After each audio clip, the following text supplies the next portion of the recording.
Happy Friday morning, everybody. It is time for the Geek Buddies Live!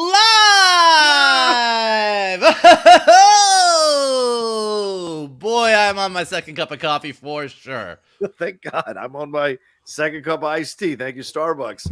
Thank you, Danger. What's up, Starbucks? All right, we're getting into so many things today. Thank you all so much for joining us live here today. This is going to be very much a Spider-Man-centric episode. We got a bunch of news topics that we're going to talk about covering Spider-Man and other things involved with Spider-Man. Also going to get into some stuff with The Rock here, coming back to do a standalone Fast and Furious movie. We're going to get into that controversial Damon Lindelof Vanity Fair article as well. And we're going to jump in to talk about some of the Tom Cruise news that broke this morning that I don't know if Michael's read about, but I'm going to bring it up and we're going to have fun conversations about it. This is what's great about a live show is I get news blasts too. I'm like, oh, we're talking about Tom Cruise. Tell me more. Let's get into it. And then we're also going to have a fun little segment where we rank the Spider-Man movies between us and see where we land on some of these films, and a fun little segment for Pride as we're kicking off Pride here yesterday, starting the Pride Month, but certainly today, first Geek Buddies episode during Pride Month this year. So Michael's got some great suggestions for you all to support Pride Month through watching films and TV shows. So a lot to get into here, but let's introduce ourselves. I am the Outlaw John Rocha, writer, producer, and host here on the Geek Buddies. I am Michael Vogel. I'm a writer and producer of animated TV shows and movies. And you can currently see my work, since Shannon is not here to say it, on Netflix or YouTube, where you can check out Strawberry Shortcake, Berry in the Big City seasons 1 and 2. Season 3 is coming soon. And then later this year, you'll get 4 44-minute CG specials, which I'm currently on notes calls giving notes about as we speak. Not as we speak, but I'll be doing later today. Yeah, and for those of you who don't know, and maybe you're kind of new to this kind of thing, the Animation Guild is not covered by the Writers Guild. It's a different situation, so people in animation keep working and creating these projects that they're creating. In case any of you maybe had a question about that, just wanted to clarify that for anybody. Good call. I don't want to get, I'm not crossing any picket lines, guys. Yeah, he doesn't want to get in trouble like Taika's been getting in trouble recently. So, but hey, we're going to get into everything. And just a reminder, the Streamlabs and Superchats are open. Already seen one Super Chat that came through. Thank you, Lord of Darkness. We're going to get to it in just a little bit. But please send Streamlabs, send Superchats. It's pinned in the chat. It's in the description of the video as well. And it's not up on the screen, but I'll adjust that one of these days and have Tushka do a new graphic that has that up there for us as we're going along. But Michael, I want to start off. I know we said Spider-Man centric, but we'll hit that in just a second. But I want to start off with the Tom Cruise news, as I mentioned here, the beginning of the show. Apparently, and this is just coming through from a number of sources. Tell me more. Tom Cruise is setting himself up for a showdown here with IMAX theaters. He has booked most of the IMAX screens for the opening of Mission 7 on July 12th, but then 9 days later, on July 21st, comes Universal's Oppenheimer, which has locked in all the IMAX screens in North America and other territories for 3 full weeks. So that will bump Mission Impossible 7 from its rankings or from its status there in IMAX, and Tom Cruise is apparently flexing his muscle to try to force IMAX to keep his film in IMAX in a number of the theaters, even after the July 21st date here. And his argument, according to people and sources behind the scenes, is that, hey, look, Spielberg said I saved cinemas.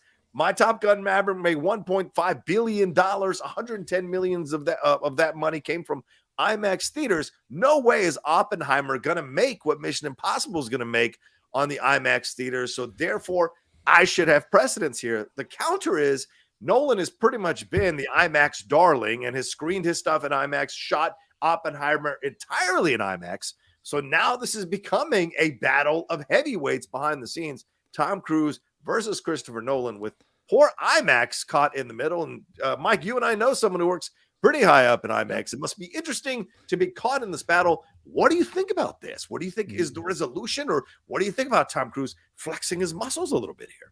Know him. I used to date him. I really wish Tom Cruise. Tom Cruise makes some valid points, but I really wish his argument had just been, guys, I jumped off a fucking cliff for this movie, is really what the argument should have been. This is one of those, look, in a world of fairness, yes, Oppenheimer booked first. Sorry, Tom. That is what it is. And even more so, Mike, because Mission Impossible 7 jumped around 4 separate times because of COVID. So you're right. Yeah. So in just a strict what is fair, yeah, Oppenheimer has these dates. You have these dates. This is what it is. They were here. First come, first serve. That being said, and this is one of those things where like you just reach a movie. I don't know that any other actor could make the argument, I saved cinema. Maverick is a fucking juggernaut. Yeah. My movie will make more money, and do it with a straight face and be taken at all seriously. And just whether it's fair or not, Tom Cruise is one of the few people who, when he says it, you're like, that's kind of a dick thing to say, but you're not wrong. Yeah. Yeah. Yeah, I'm really it's interesting to see what IMAX is going to do. Like, do they now extend the period? Because I mean, you know, Mike, summer movies, it's one movie on top of each other now in the season. So what's behind Oppenheimer coming up to take those weeks after Oppenheimer makes its run in IMAX? What's coming up behind here in August? I don't know. I haven't checked that out yet. What would it be? Is there a way to move it over, or will IMAX surrender some of the screens to MI7 to stay for a little bit longer? Is that the resolution here? Or do they say, no, look, he booked it. Nothing we can do about it, Tom. Suck it up and deal with it. Get everybody to the IMAX in the first week, or it's going to be gone. And look, I don't think Christopher Nolan is like a shrinking violet. So even if you say like, let's say that like IMAX goes, okay, well, in big cities like LA and New York, like we have multiple IMAX screens. Yes. So maybe we say, okay, well, we'll have Oppenheimer will be in these and Mission Impossible will be in these. But if they do that and Nolan comes back and says, you fuckers, really? like it is their IMAX is the loser in this argument, no matter what they do. Like they're going to piss off one of these two people.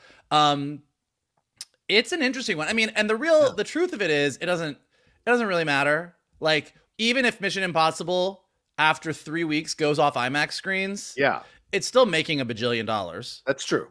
And even if Oppenheimer isn't on every IMAX screen in the world, Nolan's movie is going to do just fine. It's Christopher Nolan. Like, so it's one of these things where it's this huge argument of egos, and you can sort of get swept away with, oh my gosh, well, if Oppenheimer takes away from Mission Impossible, none of that's really going to happen. Right. Mission Impossible is going to make a shit ton of money, and Oppenheimer is going to make Christopher Nolan levels of money. Yeah, yeah.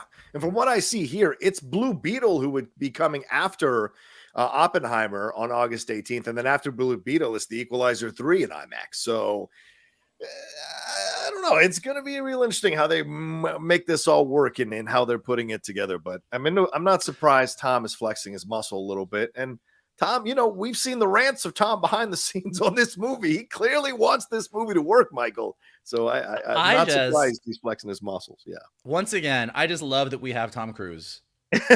I just love that we have somebody that can say, I saved cinema, and we all kind of go, yeah, I mean, okay, sure, yeah, like not no. I mean, if Saint Spielberg gives you the benediction, then I kind of feel like you have to go with that for sure.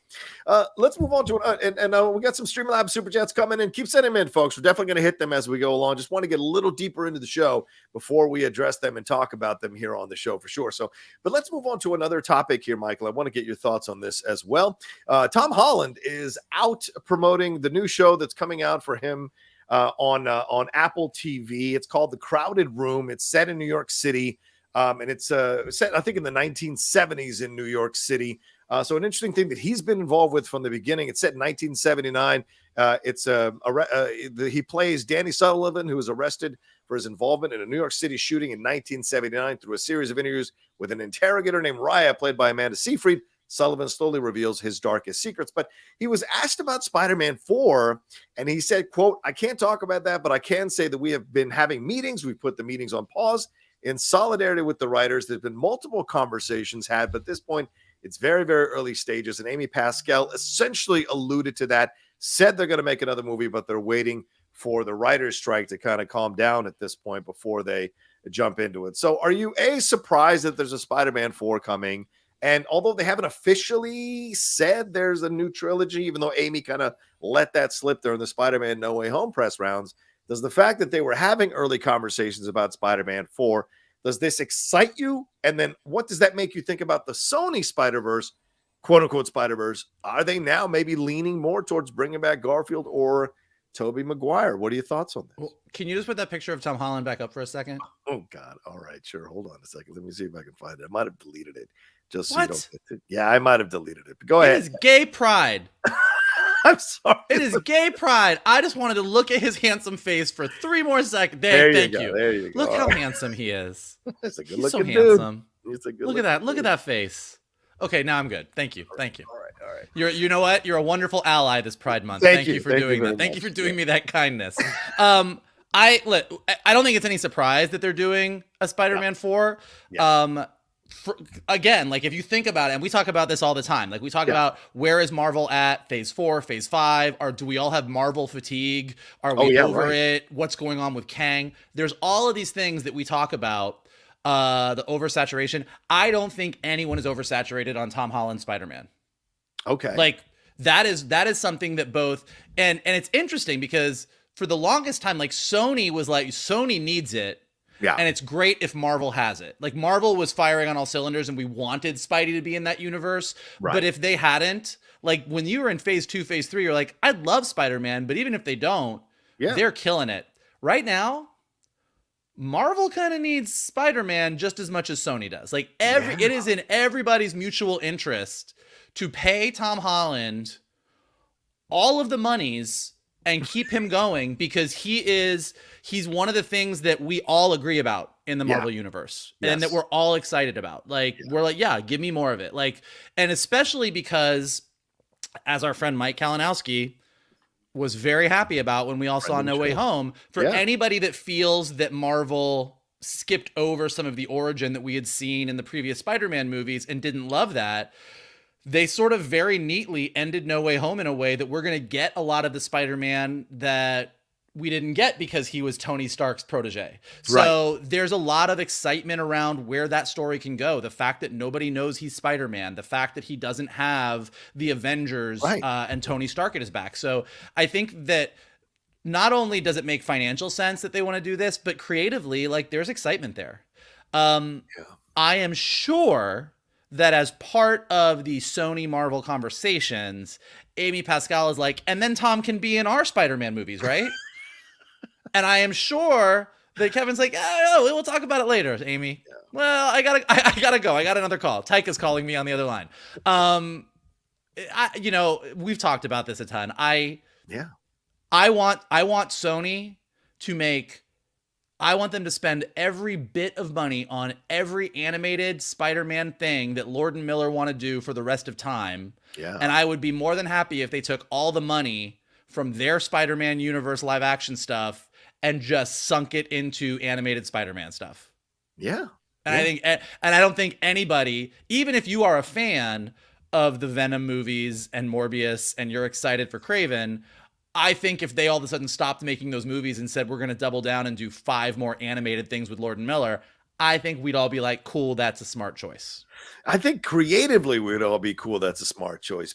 But business-wise, the animated film might not rival what you're going to make in a live action situation. So, and we've got a Miles Morales live action movie in the works right now, which could maybe be the Spider-Man that they get with Venom, with Morbius, with all these other characters. Do you think, here's a question, and this is for everybody in the chat too, I'm curious. Yeah.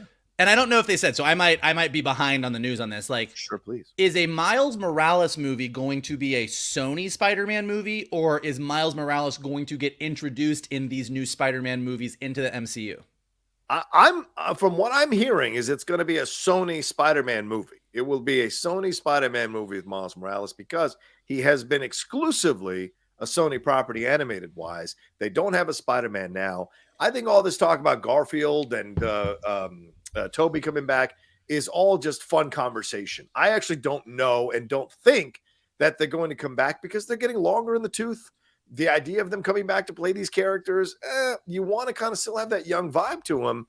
And Miles Morales, especially after people go to see Across the Spider-Verse, I think that's going to start, the drum beat's going to start getting louder and louder for him, and they're finding the right person to be that Spider-Man. I just see it. I'm kind of with Travis in the chat. Oh, yeah? What'd Travis say? Wasting Miles on like the Venom and Morbius movies. You know what I mean? It's like, but also that could elevate it. I mean, like, look, I'm just 100% Miles Morales fan all the way. So I just want, wherever he is introduced, I want that to be awesome.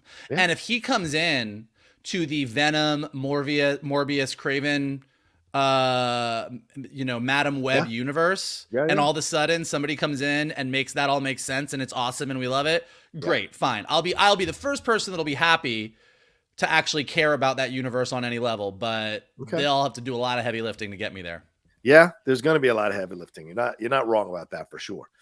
So we'll see. And speaking of Spider-Man and the animated, let's move on to that as the next story here, Michael. I want to talk about the early numbers have come in for this one for Spider-Man and on the box office, and it has earned $17.35 million in previews, which is the second highest, Michael, for an animated film after The Incredible 2's $18.5 million on this. And it's tracking at 39% guys under 25, 28% guys over 25.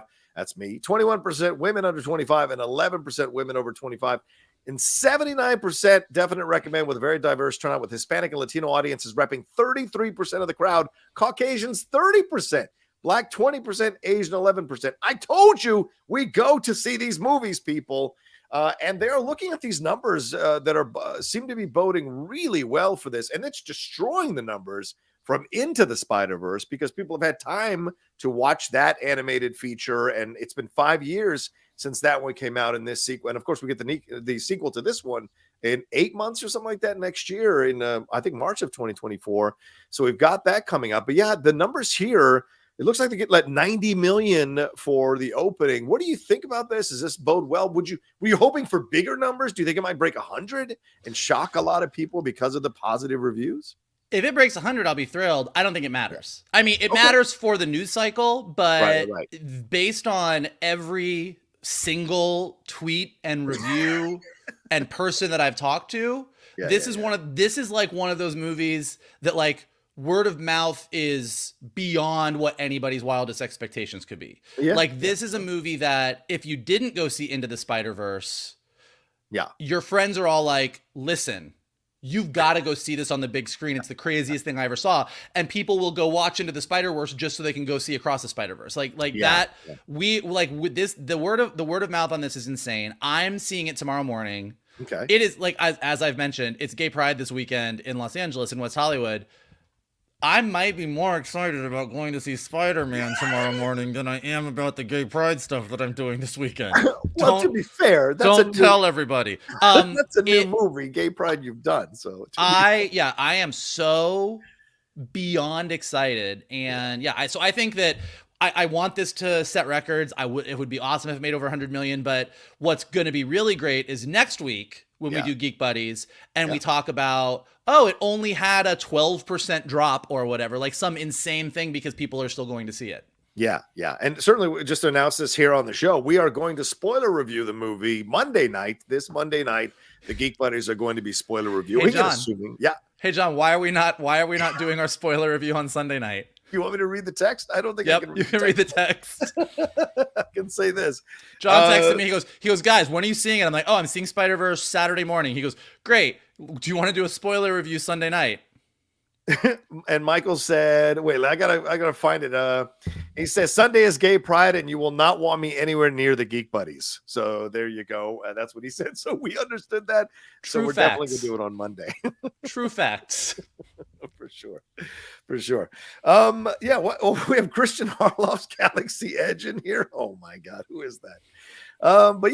Very much looking forward to seeing how this does overall. I'm still really surprised, Mike, that this hasn't caught on and higher numbers. I guess the animated stuff really does keep people away from seeing these kinds of films because, I mean, these two, I'm going to tell you right now, my quick review, it is Sean O'Connell, I think it was Sean O'Connell who said that it is a step beyond a masterpiece, and he's 100% right. It really is. I liken it to that moment when you read that comic book that changes your life or changes your approach to comics. That's what this film is. I was so surprised and how every beat of this was excellent and worked so well. So, and I know I'm a little bit frozen right now, and I apologize, but yeah, this is such a good movie.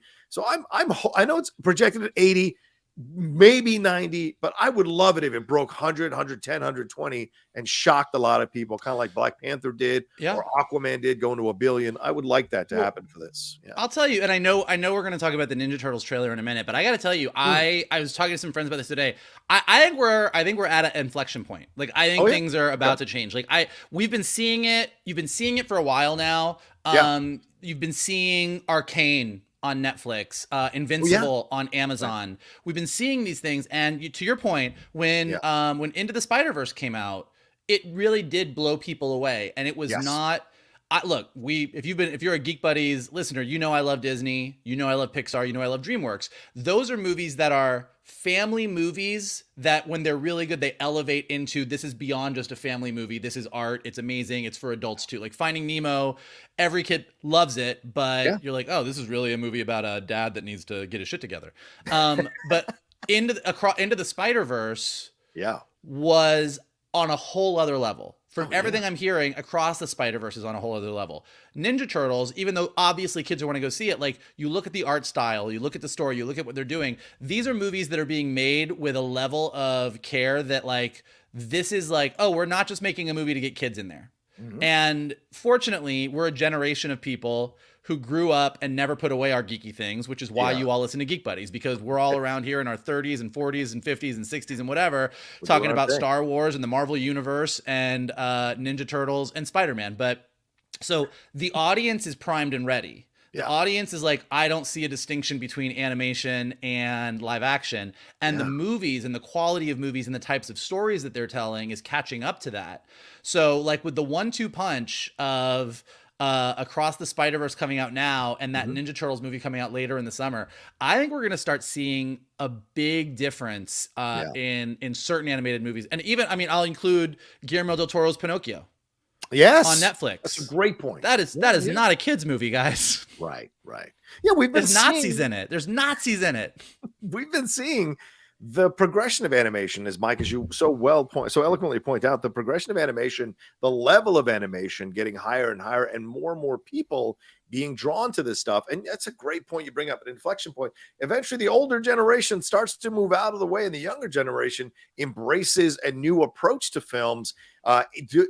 Does that include these new approaches to animation that are really appealing to a lot of people across the board and surprising a lot of people? And I think seeing the early preview box office numbers for Across the Spider-Verse speaks volumes at how impressive Into the Spider-Verse was for the last 5 years for people to keep discovering it, rediscovering it. Because I imagine the previews were like 5.3 million for Into the Spider-Verse. And that's people probably like, well, I'll see if it's good. Nick Cage, Spider-Ham, I don't know Spider-Woman. Mainstream people, I don't know Spider-Woman or Spider-Gwen. Let me see. And then it blows people away. And then it's all word of mouth. And now we've got 17.35 million in these previews. So hopefully, let me ask you this. I know we're doing our spoiler review. I know we're doing our spoiler review on Monday, and I don't want to get spoiled. I don't want to say anything, but sure. I have heard multiple people compare this movie to Empire Strikes Back.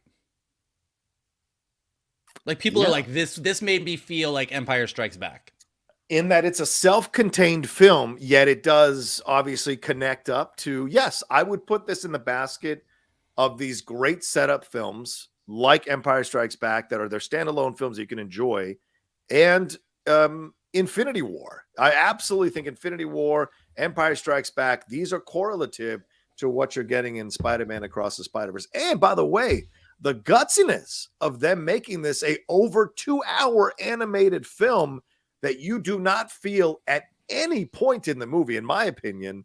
I could have gone another hour watching that movie. When it ended, I was like, wait, oh, that's right. It's a part one. Like, you literally were like, oh my God, that's right. This is a part one. They're supposed to continue. Ooh.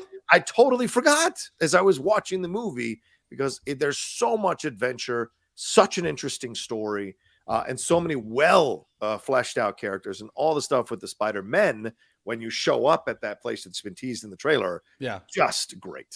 Y'all, the hype train is off the rails. Yeah. I am just got to get to tomorrow now. All right. Woo! Yeah. Spider-Punk is, I will be having Spider-Punk stuff all over my walls very, very soon. Just letting you all know right now. That's my hero of the movie. All right, let's move on to. Oh, actually, yeah, let's move on to one more story here, Mike, and we'll take a break and then get into some of these Streamlabs and Super Chats. And this is a special one for Michael as well, because we'll get to them. I want to take a break here between Spider-Verse and Mutant Ninja Turtles because we just mentioned it. But Michael, there's a story going around that broke yesterday that there's a new name that has been thrown into the mix here for Superman. And this is an actor from The Bold and the Beautiful. His name is Pierson Fodé. And I bring up right there the picture of the gentleman that I'm talking about.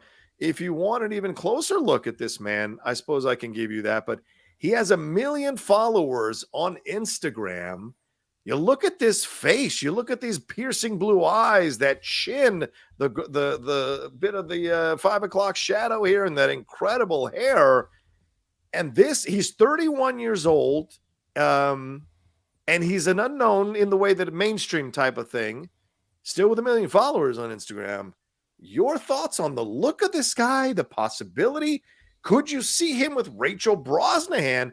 Are they looking at a 31-year-old, Rachel being 32 years old, that maybe they play this idea? Maybe it's not supposed to be, starting out Superman, but it's not older Superman. It's somewhere in that middle area.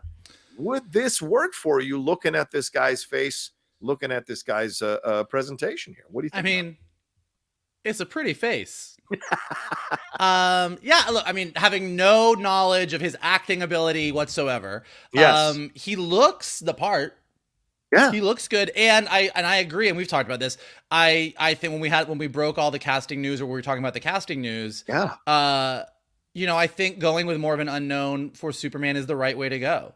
Okay, and particularly after this whole ridiculous May-December debate about Rachel Brosnahan being 32 years old. So if a 31-year-old gets me Rachel Brosnahan, Lois Lane, I'll take it.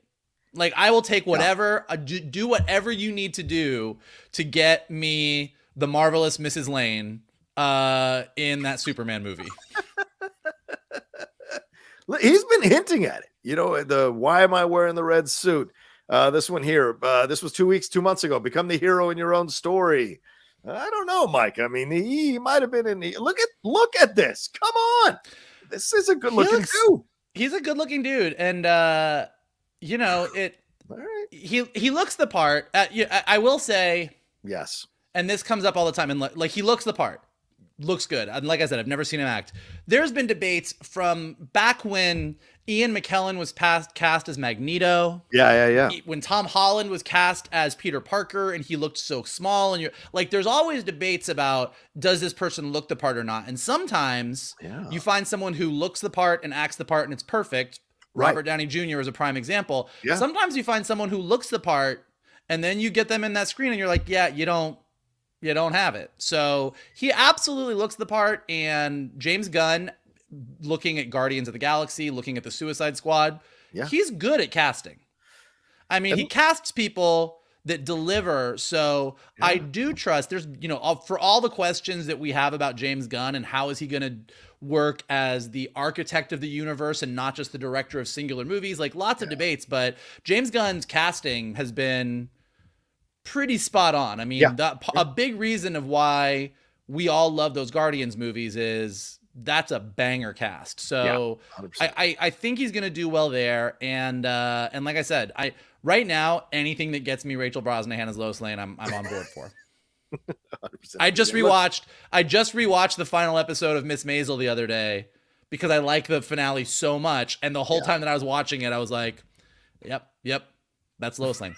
Yeah, from your lips to God's ears. Let's see what happens. But also, I mean, it wouldn't be the first soap opera actor to become a Superman family member. Sasha Calle, I think she's in the Young and the Restless for many, many years. Young and the Restless, 273 episodes of Young and the Restless. So could be very interesting. And of course, Sasha Calle recently coming out saying that Henry Cavill gave her the blessing to play Supergirl, and apparently liked what she did with Supergirl, so maybe he got an early screening or whatever of it. Apparently everyone likes what she's doing with Supergirl, so can't wait. Hopefully she stays.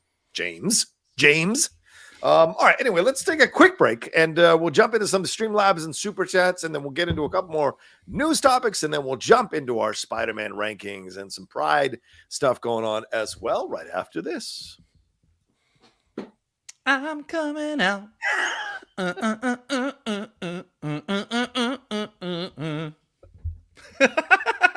Hey, Shannon's not here. Someone's got to do it. I think it's a great choice. I love that song. I don't care what anybody says. Shout out to Diana Ross.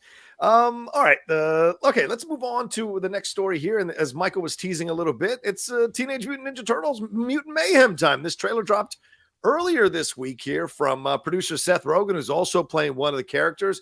We got our first look at the sinister bad guy, Superfly, who is being voiced and played by Ice Cube in this. And the director on this one, I think, is Jeff Rowe, I think is his name. He's one of the animators from Mitchell's versus the Machines. John Cena's in this thing. Giancarlo Esposito is in this thing. The actors are Nicholas Cantu, Brady Noon, Shaman Brown Jr., and Micah Abbey, who are playing Leonardo, Raphael, Michelangelo, Donatello. And this thing hits August 2nd. I got to tell you, Mike, I absolutely did not anticipate putting this on my to-do list or to-watch list. But after these last two trailers, and especially this trailer, I love the vibe and the feel of this one. So now this is a must-watch for me.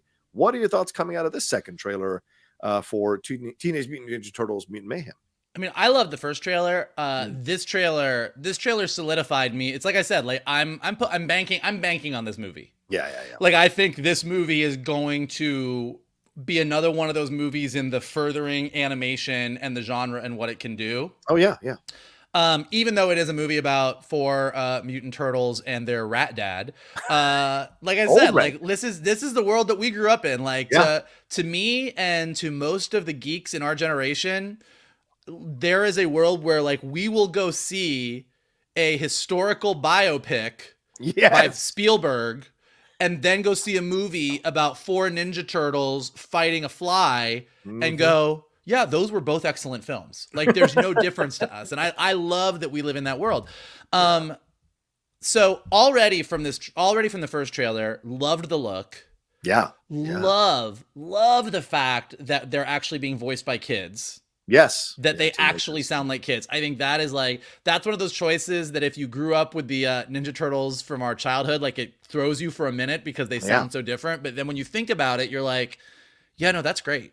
And just loved the vibe and the tone. Got more humor in this and got more story. Yeah. And I think that's what really like Superfly looks great. I love that we have a new villain that we haven't seen before and that we're not just going back to the Shredder and the Foot Clan kind of thing over and over. Like save Shredder, give it to me in the second movie, give it to me in the third movie, but like starting with something brand new. And most importantly, and you see what the story is here, and this is a little bit of a different story for Ninja Turtles, which is they've always been like, look, we're teens, we live in the sewer, we want to fit in, we want to be heroes, we want people to accept us. Totally, like that's like a stock and trade of the whole thing. Yes. But really doubling down on this, here's a whole group of mutants, and they're going to say, hey, you belong with us. Yeah. And ultimately them deciding, where do I fit in this world? And even like that quick little moment in the trailer where they're all in the sewer in their beds and they're like, what do you want? Like, what do you dream about? Like, just kind of really getting into the emotional side of the story of like, who are these kids? What do they want? Like, they want regular teenage lives and they can't because they're turtles and they live in a sewer. So like them wanting to find where they belong. Yeah. And then having this whole group of mutants show up and being like, you belong with us. And spoiler alert, I haven't seen the movie, but I'm pretty sure they're going to choose to not. Yeah. And that just looks great. Like it's a really compelling story. It gives me all the things that I'm familiar with a Ninja Turtle story, but with some new dynamics and a new twist that feels really fresh and different. And I literally couldn't be more excited. Yeah, and of course you have Jackie Chan as Splinter, so that's a great part of this as well. But yeah, and you've got four of them. And I think you make a great point here, Michael. It's very reminiscent, obviously, of X-Men, mutants versus, good mutants versus bad mutants, that kind of thing. Humanity in the middle, what's going to happen here. But yeah, but the fact that you have four very distinct, strong teenage voices who are coming of age, it seems like, and wanting to fit in, wanting to be part of their worlds, wanting to have regular lives that they see human beings having. I want a girlfriend. I want this. I want that. You know, it all works in what their oral boyfriend, whatever it may be. It all works in what they're going. But having one of them maybe consider Splinter's proposal, or not Splinter, Superfly's proposal just a little bit longer than the others could lead to an interesting conversation amongst the four of them in an animated format, but still could be made where you could have a respect for that approach, but also understanding why that approach doesn't 100% work in the long run. So I like that there's possibilities. I like the new design of April O'Neil as well. Yep. I think that really works. They upgraded everything in the approach to it as well. And I mean, Superfly is a great reference because that's a blaxploitation reference. So having Ice Cube do it, but also him quoting 6 o'clock in the morning, an Ice-T song. So just like there's so much here that really works to keep it kind of ground level and street level and urban, which I appreciate as well. The design of the human characters is very interesting. Oh yeah.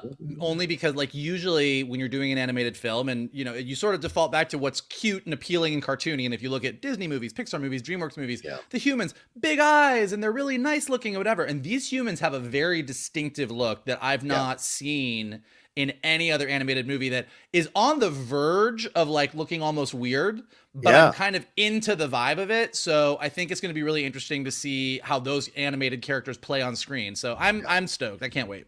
Does it have the PJs vibe, maybe? I'm just joking. All my God, the PJs. The PJs. Blast from the past, man. Love the PJs. Oh, Eddie. All right, anyway. Well, let's move on to something a little more darker, and then we're going to get to your Streamlabs and Super Chats after this. So send them in if you haven't sent them in here. But, Mike, we got this article. We'd be remiss not to talk about it. This Vanity Fair article from there was an excerpt of Maureen Dowd's book about what went on behind the scenes at Lost. There was a lot of toxicity, and these are accusations by actors like Harold Perrineau and some unnamed actors and writers who were given code names in the excerpt from the book here that's coming out a little bit later on this year.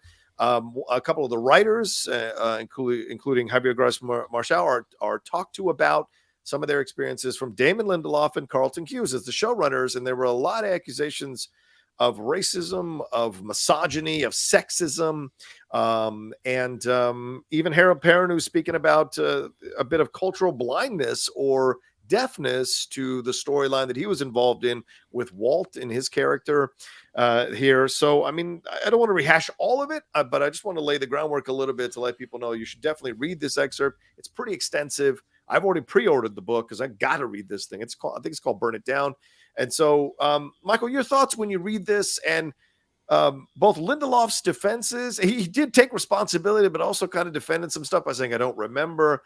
And Cuse's defense, which was much more defiant of like, well, if anybody had an issue, they should have said something. I would have totally fixed it, which, you know, in my opinion, actually, I don't want to say Michael knows this. I'm saying in my opinion, is absolute horseshit. So you tell me, what do you think about this article, and what do you think about what came out here? It's a fascinating article. Like John said, if you haven't, just Google Lost Variety. It'll be like the first thing that comes up. And it's a long read, but it's worth it. Like, it is a fascinating read and gives you a very vivid window of what it was like to be in a writer's room or behind the scenes on a big show in the early 2000s. Yeah. It is not shocking. Yeah. I guess. I mean, like, that's a sad thing to say, but particularly at that time in the industry, this is before Me Too. This is before cancel culture. This is before, listen to women. Like, this is before any of this stuff. So there was stuff like behind the scenes in Hollywood was wild. That's not news to anybody, but it was wild. I think the really interesting thing about this article is you sort of see this generational shift happening. Mm-hmm. So like Damon Lindelof was just starting out. So he, and I mean, and this is, I think he basically says this in the article. He was new. He was kind of thrown into this. He was running a show, which is a very, very stressful thing. And he now in retrospect is like, yeah, like I failed in a lot of ways. Carlton Cuse was an older, did like Nash Bridges, did all these shows, and like that, like Damon Lindelof had worked with him. And so because Damon Lindelof wasn't that experienced, they brought Carlton Cuse in to sort of run everything. And Carlton Cuse comes from that older Hollywood that was even worse. Yeah. So he came in and ran this room the way he had been running like fucking Nash Bridges. Yeah. And look, it is I'm not gonna say it used to be. It still is true a lot, but like Sure. like white cisgender straight dudes say a lot of stupid shit sometimes. I mean, everybody says stupid shit sometimes. I'm not, That's you know, true. but like, That's but in true. the industry, there was just this. You could say things about women, you could say things about LGBTQ people, you could Right. say things about ethnic minorities, and everybody was just kind of like, oh, that guy, he's rough around the edges, and you just didn't get called on it. And that's where Carlton Cuse kind of came from. Um, and then Damon Lindelof is starting out, and then all of this shit goes down. And particularly because you had a show like Lost that came out that on the face of it had so much diversity at the beginning. Yeah. Yeah, You right. had Certainly. this really diverse cast with a really interesting idea, like, you know, and if you think, you know, it's hard to think back. Like I did not love where Lost ended up. So Lost is not like one of my top 10 shows of all time, but man, that first season, John, I don't know if you remember this. Do you remember we went to our friend Jen's wedding in New York? Oh yeah, of course. When the Lost finale, season 1 finale was coming out. Yeah. And I had someone from work FedEx us a copy, a VHS copy of the finale. And then I lied to the people at the hotel and told them and pretended that I was my own assistant and that I was going to get in trouble if they didn't deliver a VCR to our room just so that we could watch the season 1 finale and not miss anything. This I remember. So we were like super into it, and it was like this big show. But so to find out that everything behind the scene was so toxic, it's kind of disappointing and it's kind of sad. But I think it's more than any of that. It's a really interesting commentary on like where Hollywood was, where it was at this point, and then where it's been. The fact that we're looking back on this now and we're horrified, rightly so, at a lot of the stuff that we're hearing is a good thing ultimately. And even as you said, John, as you spoke to, and we were texting about this, Damon Lindelof didn't come out when the interviewer asked him about all this stuff, didn't come out and say, "Yep, I'm a piece of shit, fire me." Yeah. But he did take a level of responsibility at least and say some of the stuff he's like, I don't remember saying this. I am not lying to you. I'm not saying these people are liars. I'm saying it makes me horrified that these people feel this way and I don't recall this at all. That's horrible. And then other things he was like, yeah, I was starting out. I failed people in a lot of ways. Like he does take a level of responsibility, whereas Carlton Cuse in his responses does not. And I think, again, that's just shows a generational thing of Carlton Cuse is from an older generation. Damon Lindelof is a bit more sensitive now and aware of the shape of things. And it gives me hope ultimately that people that are show running today and the big names that we have out there are a little bit more responsible and that we're just going to continue on that road. But it is a fascinating snapshot regardless. Yeah, you know, something Jeff brought up last night on the hot mic when we were talking about this, which I didn't think about. He's like, you know, it may not be over because a lot of people who were show running or who were in charge are all people who worked under Harvey or worked under Scott Rudin, and both of those guys have had some really horrible allegations, accusations, and convictions that have been attached to those guys. So, are those people just going to repeat patterns in a different way? And we see people pushing back on, you know, the idea of cancel culture, this fabricated term, and the idea of you know, of being held to account for things. And I see that Hollywood has never been, and I'll say from my personal opinion, Hollywood has never been as progressive or as liberal as people think it is, or as the right paints it to be. And we see that with the Ari Emanuel news coming out that he had a deal with Saudi Arabia and then kind of shoved it under the table and gave the money back once the fervor was getting too loud in terms of the accusations and the look of it all. So money is always what drives things. And you can see in the article, clearly the writers and the producers decided we're going to go with these 4 white actors. They are our meal ticket. And you can't, yes, did it work out? Did they make a lot of money? Were they stars? Sure. But, you know, the challenge is, can you do this with a black actor? Can you do this with an Indian actor or a Middle Eastern actor or an Asian actor? Can you do this with a Korean actor? Can you? So you have got to work that same level. And I think nowadays we're seeing that way more in our entertainment, that we're seeing much more diversity and them getting good storylines in these shows. And this is it. I'm not trying to This doesn't. I'm certainly not excusing Carlton Cuse, and I'm not excusing Damon Lindelof either. Sure. This is why it's important to have so much diversity behind the camera as in front of the camera. And I think Lost is the perfect example of this. I'd say in the writers' room as well. Yeah. Lost has a very diverse cast. So it starts off and everyone's equal. Michael and his son is really interesting. Saeed is interesting. Like, you know, like every single one of these characters is really interesting. And then as the show moves forward, all of a sudden, like the stories about, Jack and Kate and Sawyer and Locke start like really getting pushed. And the article says this, that Carlton Cuse said, when Perrineau is like, well, what's the deal? He's like, well, this is what people are more interesting in. These are the more interesting stories. Right. Sure, if you are a white guy. Exactly. You are going to naturally be like, well, these are interesting stories. And you're not going to see some of the more interesting things about these other stories. Whereas now, I mean, like, you know, Across the Spider-Verse coming out and like Miles is biracial, his parents and their ethnic background, like it's all kind of a part of the story. And it is really interesting. It's interesting to everybody because someone knew how to tell that story. So you can just see how the people at the top in Lost kind of, as good as some of the storytelling in Lost was, and some of it was not, there's a lot of really good stories that were just left behind because they didn't see them. And I think, and I'm sure if I remember this correctly, we would have arguments about like, well, why isn't Walt? How come no one's talking about Walt? Doesn't Michael care about Walt? Like, what's the deal here? And certainly to find out that this was written in a certain way and Harold had to play it a certain way. And then Harold felt like he was fired because he asked for more consideration for his storyline. And he was pitched they brought him on because of his work on Oz from how he was painting it in the article. So certainly pitched to him as being one of the central guys. And I agree with you. And this is one of the big complaints I have about Ted Lasso.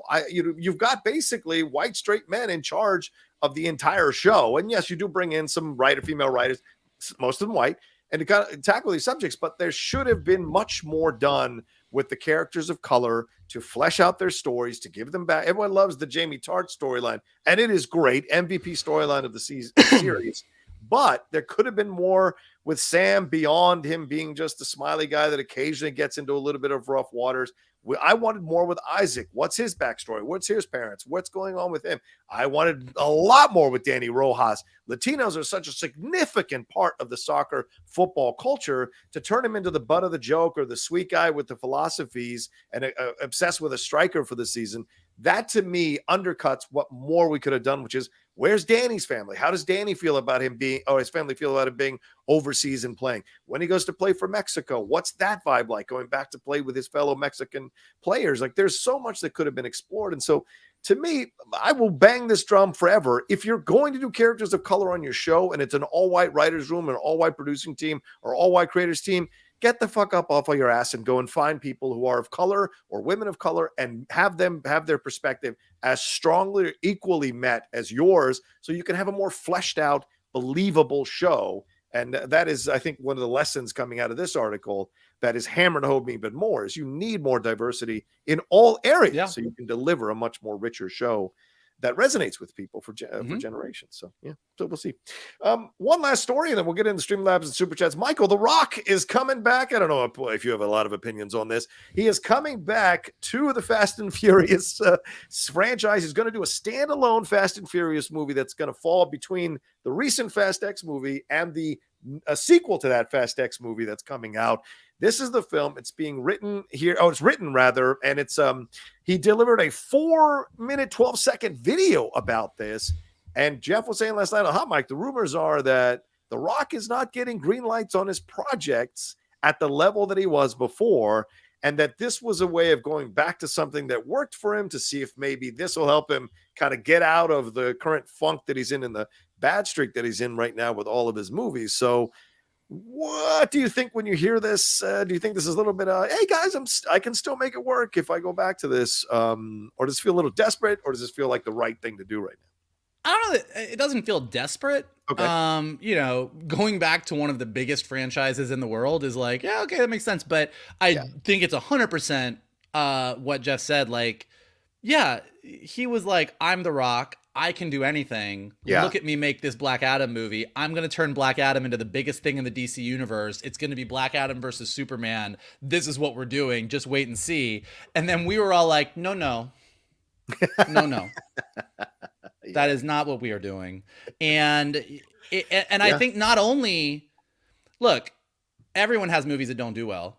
Sure. Even Tom Cruise, who saved cinema, has had some stinkers. Yeah. But I think it was a combination of Black Adam performing the way it did, and then The Rock's reaction to the way it was performing. I think that ultimately maybe tarnished him a little bit more than the fact that the movie didn't perform. And I think he did kind of have this moment where it was like, oh, maybe I did fly a little too close to the sun here. Yeah. Let me take a step back. I know that I've been all like, I'm out of the Fast franchise, but maybe this is going to reset things so we can put this whole Black Adam thing behind me and I can go back to doing what I want to do. Right. Yeah. Yeah. And maybe, and I think ringing up Kevin Hart and going over some ideas to maybe bring that back to kind of put some more comedy into his mix more and humanize him a little bit more, I think might be the way to go. But look, I'm excited to see it. I hope it's good. I think Chris Morgan is writing it, who wrote Fast 8, which I liked, and a couple of the other installments that I enjoyed. So me too. Let me see. Me too. I know you're being sarcastic. Let me see what it ends up being, and I'll be happy with it. All right. Well, let's take a quick break, and then we'll jump into your Streamlabs and Super Chats and get into ranking the Spider-Man movies right after this. Oh, you know what? I'll put this up for Michael right after this. It's raining men. Hallelujah. It's raining men.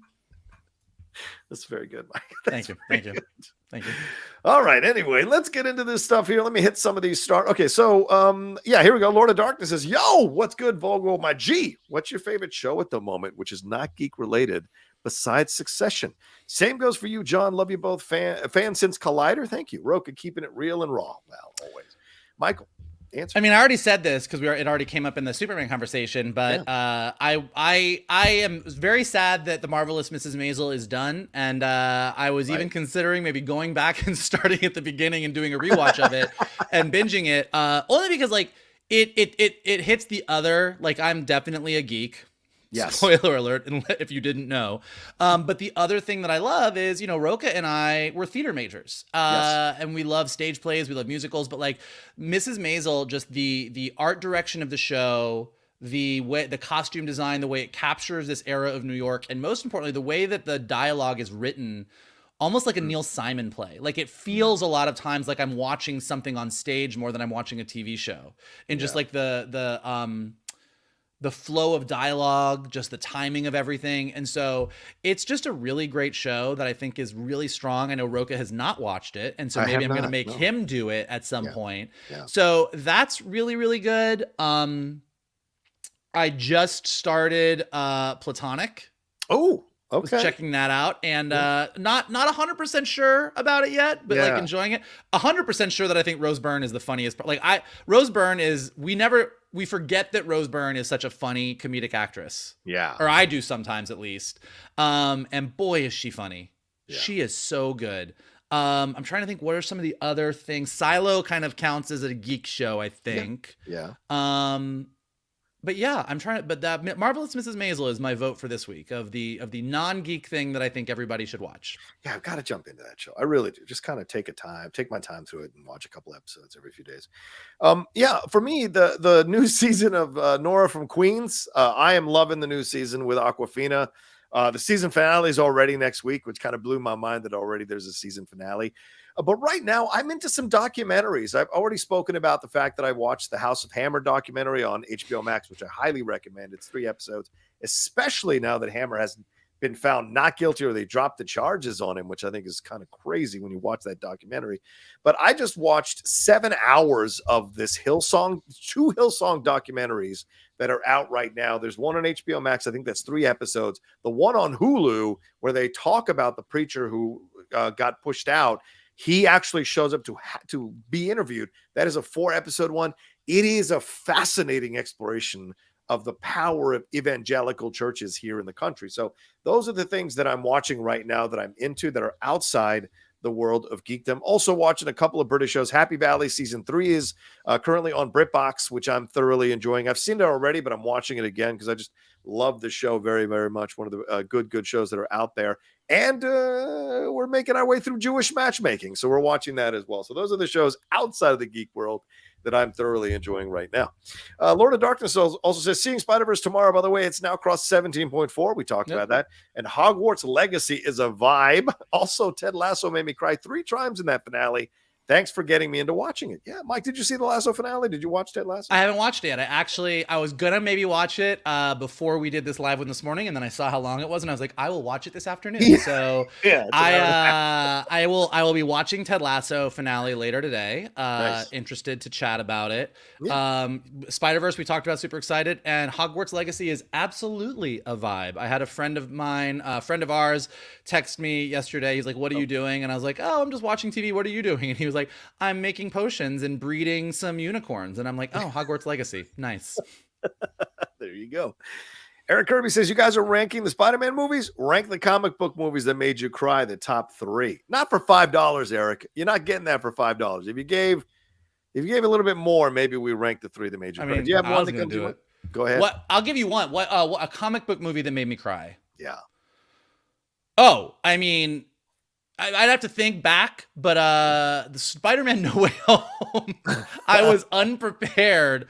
What did we just see? Oh, I had gone with two of our friends to go see West Side Story like a week before, and I love Spielberg's West Side Story. Right. I was a puddle on the floor. I was crying, and I was like, all right, got that out of my system. Let me go see No Way Home. This will be fun.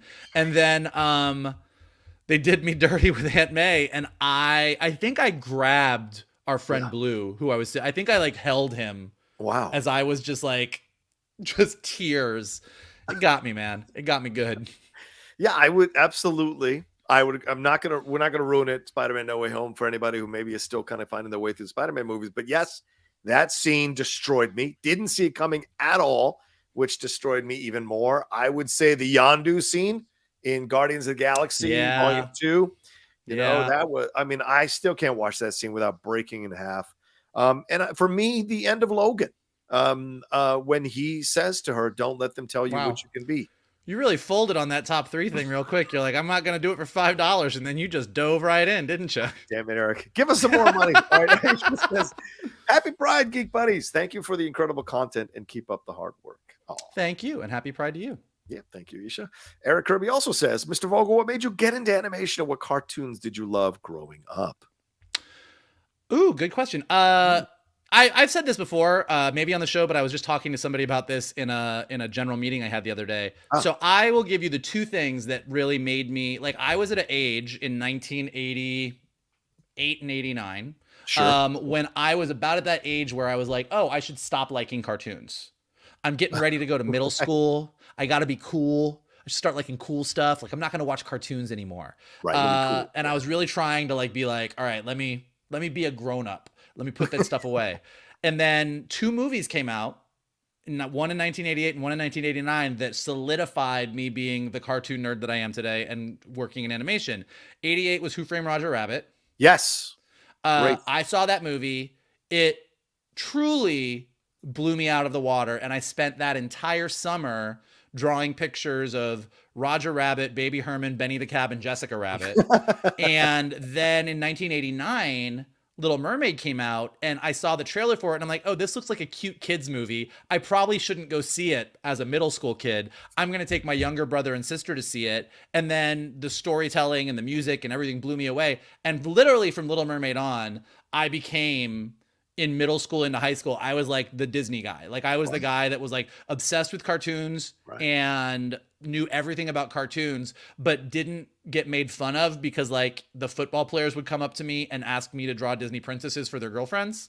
So I was like the cool, like, hey, can you draw Princess Jasmine? My girlfriend really likes her. I'm like, sure. So that was good. And then from that point on, I was always the cartoon guy, and now I still am.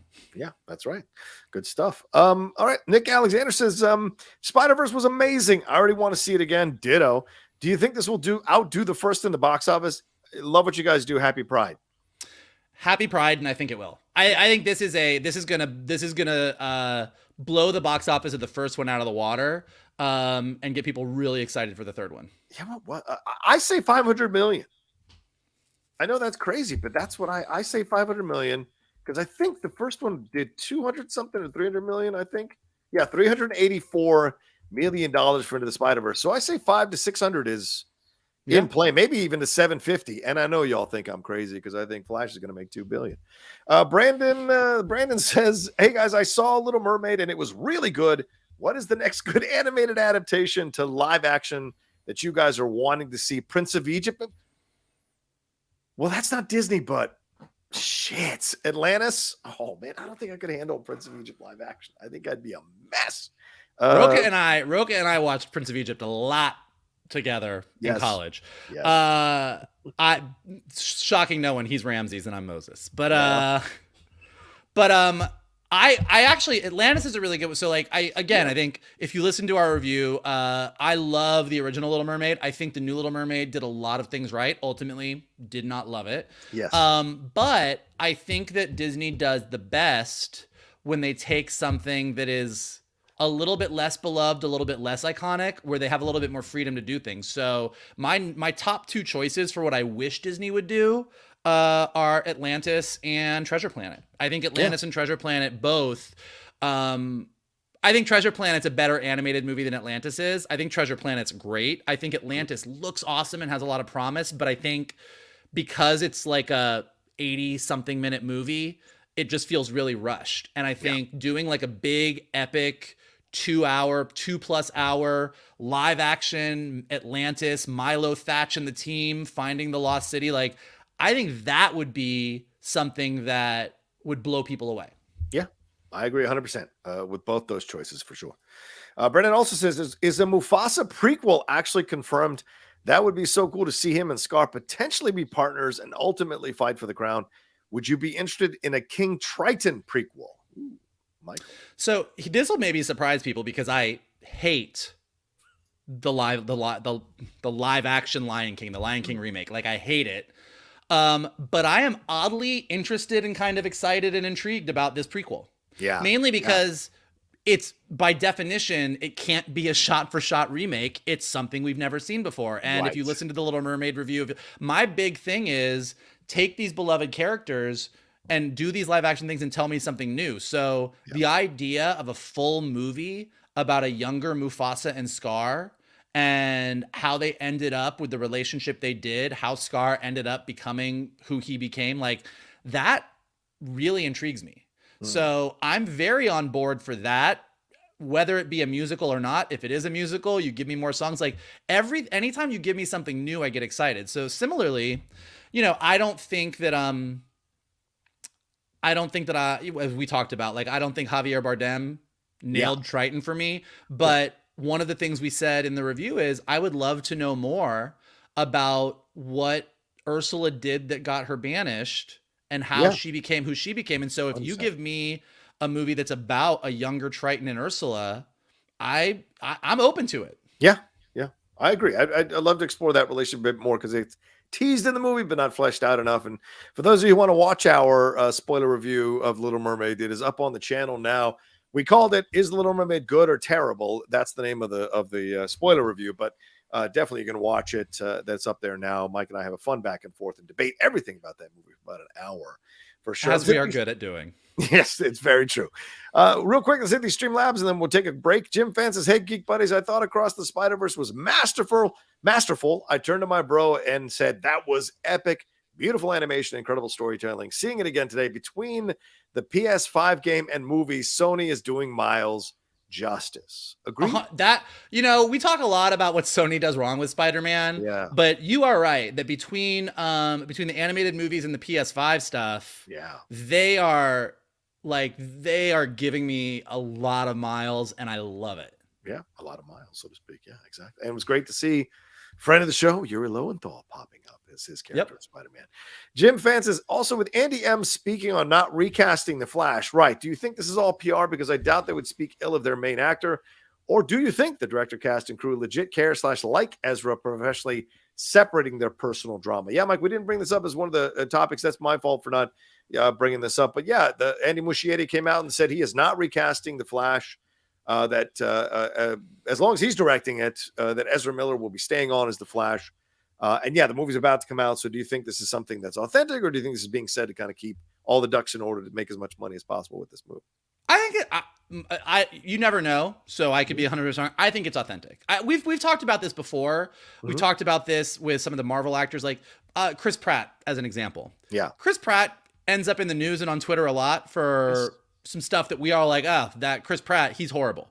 Yeah. But when you watch the way that the Guardians cast and James Gunn sort of defend Chris Pratt sometimes, look, everybody does weird shit. And some people could be horrible people and have really good friends, but you can always kind of tell what someone's personality is based on the people they worked with and how those people talk about them. Because look, directors and other actors can always just be silent.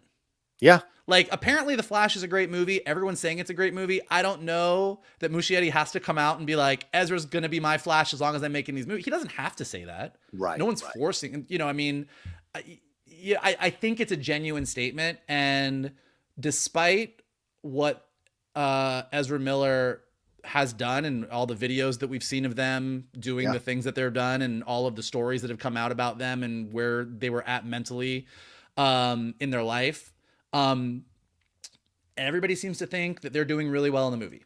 Yeah. Yeah. And everyone seems to think that this is a great movie. Yeah. And so it's going to be interesting to see how we all feel about them as the Flash in a couple weeks after we've all seen it and discuss it. I find out on Tuesday, so we'll see. With the full cut, by the way. Jim Fan says, last Streamlab, LOL, saw a cut of The Flash a few weeks ago. Got to say the real stars of this film are Andy Muschietti and the writers. Not the best superhero movie of all time, but it's very good. It's like Back to the Future meets superheroes. Keaton was my MVP. Well, that's good to know. I can't wait. I can't wait, y'all. Woo! I'm excited. I know, me too. And last one here from Mexico with love. Hola, cabrones. How amazing was Spider-Verse? The animation choices when Gwen is talking to her dad are jaw-dropping. It feels great to watch artists in their prime knowing exactly what they want to do and delivering on all fronts. Loved it. Yeah, I mean, this film, when it finally comes out for home video, the analysis that I'm going to see on YouTube from people is going to be really, really fascinating to experience and explore. But and I agree. Yeah, artists in their prime doing exactly what they want to do. It does feel like that, Michael. It feels like when you watch that movie that everyone is in peak performance mode across the board, and you're getting something of that level by the time the movie is over, for sure. So, oh man, I might just like. I might just get wasted after this and pass out until tomorrow so I can go see the movie. Like, I don't know if I can wait anymore. I'm going again today. I've cleared my schedule. I've already pre-recorded shows for my Friday, so I'm going to go this afternoon and see it. Maybe right down. If I didn't commit to going to the gym a second time today, I might have gone. But I did a gym. I did a pre-Geek Buddies gym, and I'm doing a post-Geek Buddies gym. Yes. And then with the Pride plans tonight, I don't think I can squeeze it. If I could squeeze just sneaking off to go see it, I would potentially do it. We'll see. We'll see. All right, let's take a quick break. And on the other side of the break, we are going to rank our Spider-Man movies. And we'll end the show with Michael having some suggestions for Pride for you all. If you want to send in some more Streamlabs and Super Chats, now's the time, as we're going to be wrapping up the show here after we do these next two segments, right after this. Fuck, I just blanked on every gay song. Shit. Shit. There. Oh, God. How did I forget that one? Come on, man. Come on. John Rocha, still the gayest straight ally there is. As Jamie Tart says, thank you. Wrong brand there. Sorry about that. Went a little too high. All right, let's move on to this. All right, Mike, it's time. It's time to rank our Spider-Man movies. How do you want to do this? You think bottom four and then top four? Because there's only 8, right? Or do you have more, Michael? Did you have more? I only have 8. 1, 2, 3, 4, 5, 6. Did you add? Oh, are you not counting? Are you not counting Spider-Verse? I am counting Spider-Verse. So maybe there's more than 8, and if there is, then I'll adjust it. There are. Hold on. Make sure I'm counting this right. There's the 3 Raimi movies. Yes. The 2 Garfield movies. Yes. The 3 Holland movies. What's the 3rd Holland movie?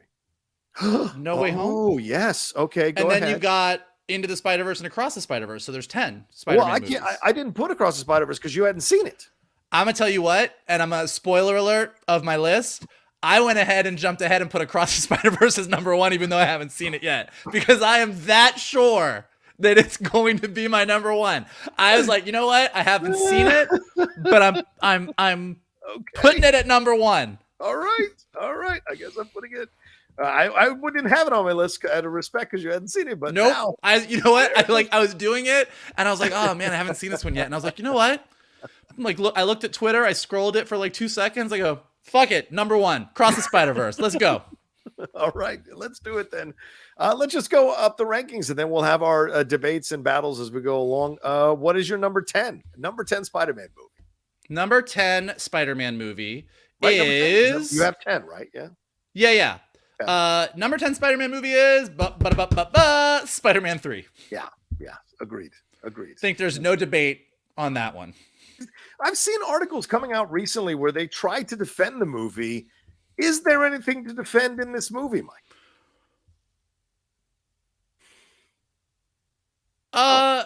I think that the only thing that you can say about Spider-Man 3 is that they made Flint Marko more of a character than he really was a lot of the times in the comics. Like Sandman, Spider-Man has this thing where like everyone says Batman's Rogues Gallery and Spider-Man's Rogues Gallery is the best. But when you really break it down, Spider-Man has like some heavy hitters, and then he has a bunch of characters that have awesome powers or cool costumes, but don't have a lot of personality. And I think Flint Marko as Sandman was always one that you were like, what do we really have about him? And so giving Flint Marko the daughter, making that his motivation, I think is good. Okay. But man, I think almost everything else in that movie is horrible. Like it's bad. All right, fair enough. What's your number 9? And I agree, by the way. I agree with everything Michael just said as well. There's not much redeeming. And even Bryce Dallas Howard as Gwen Stacy is a utter waste. Utter waste. Number 9, probably, I don't know, there's a lot of debate here either. Amazing Spider-Man 2. Yes, my number 9 as well. Yes. Just thank God they tweaked Electro for No Way Home, because holy shit. And the way they just sort of flubbed the death of Gwen Stacy. Oh man. Really kind of unforgivable. Like that's like there are certain beats and moments of a comic book history. Yeah. And the death of Gwen Stacy is one of like the majors. Yeah. And boy, they did not land that plane. It was like the last half hour was like going, hey, we did it. And it was like, oh my God, it's horrible. What have you done? It was so frustrating for sure. Yeah. I will say, Tony Peluso says in the chat, I don't know, I think Amazing Spidey 2 is worse than Spider-Man 3. I'm not going to lie to you. I debated it a little bit. Like I really, those two, there was definitely which one of these? Yeah. And ultimately, I then thought of Tobey Maguire doing his little dance, and that kind of put it at the bottom. But there's an argument to be made for either one of them. Yeah, who's the guy from the 70s show who plays Venom? What's the Topher Grace name? Yeah, Topher Grace. Like, he's another reason to keep it at the bottom. Topher is terrible as Venom. There's no chemistry between Toby and Bryce Dallas Howard. So that's so the thing that's elevates Amazing Spider-Man to do at least number 9 is the chemistry between Emma Stone and Andrew Garfield. I like that chemistry. So that's why I put it there. And then the Rhino thing is horrific. Oh my God. Woof. Here's where we start to have some interesting differences, I think, in our rankings. Michael, what is your number 8? What is your number 8? You're gonna yell at me. What is your number 8? The first Spider-Man movie with Tobey Maguire is my number 8. Yeah. The first Spider-Man movie is my number 8. We have the same one. We're still the same. Nice. I thought you were gonna yell at me. People in the chat can yell at us. Like, sure. Sam Raimi's original Spider-Man movie, I didn't love. Yeah. I love.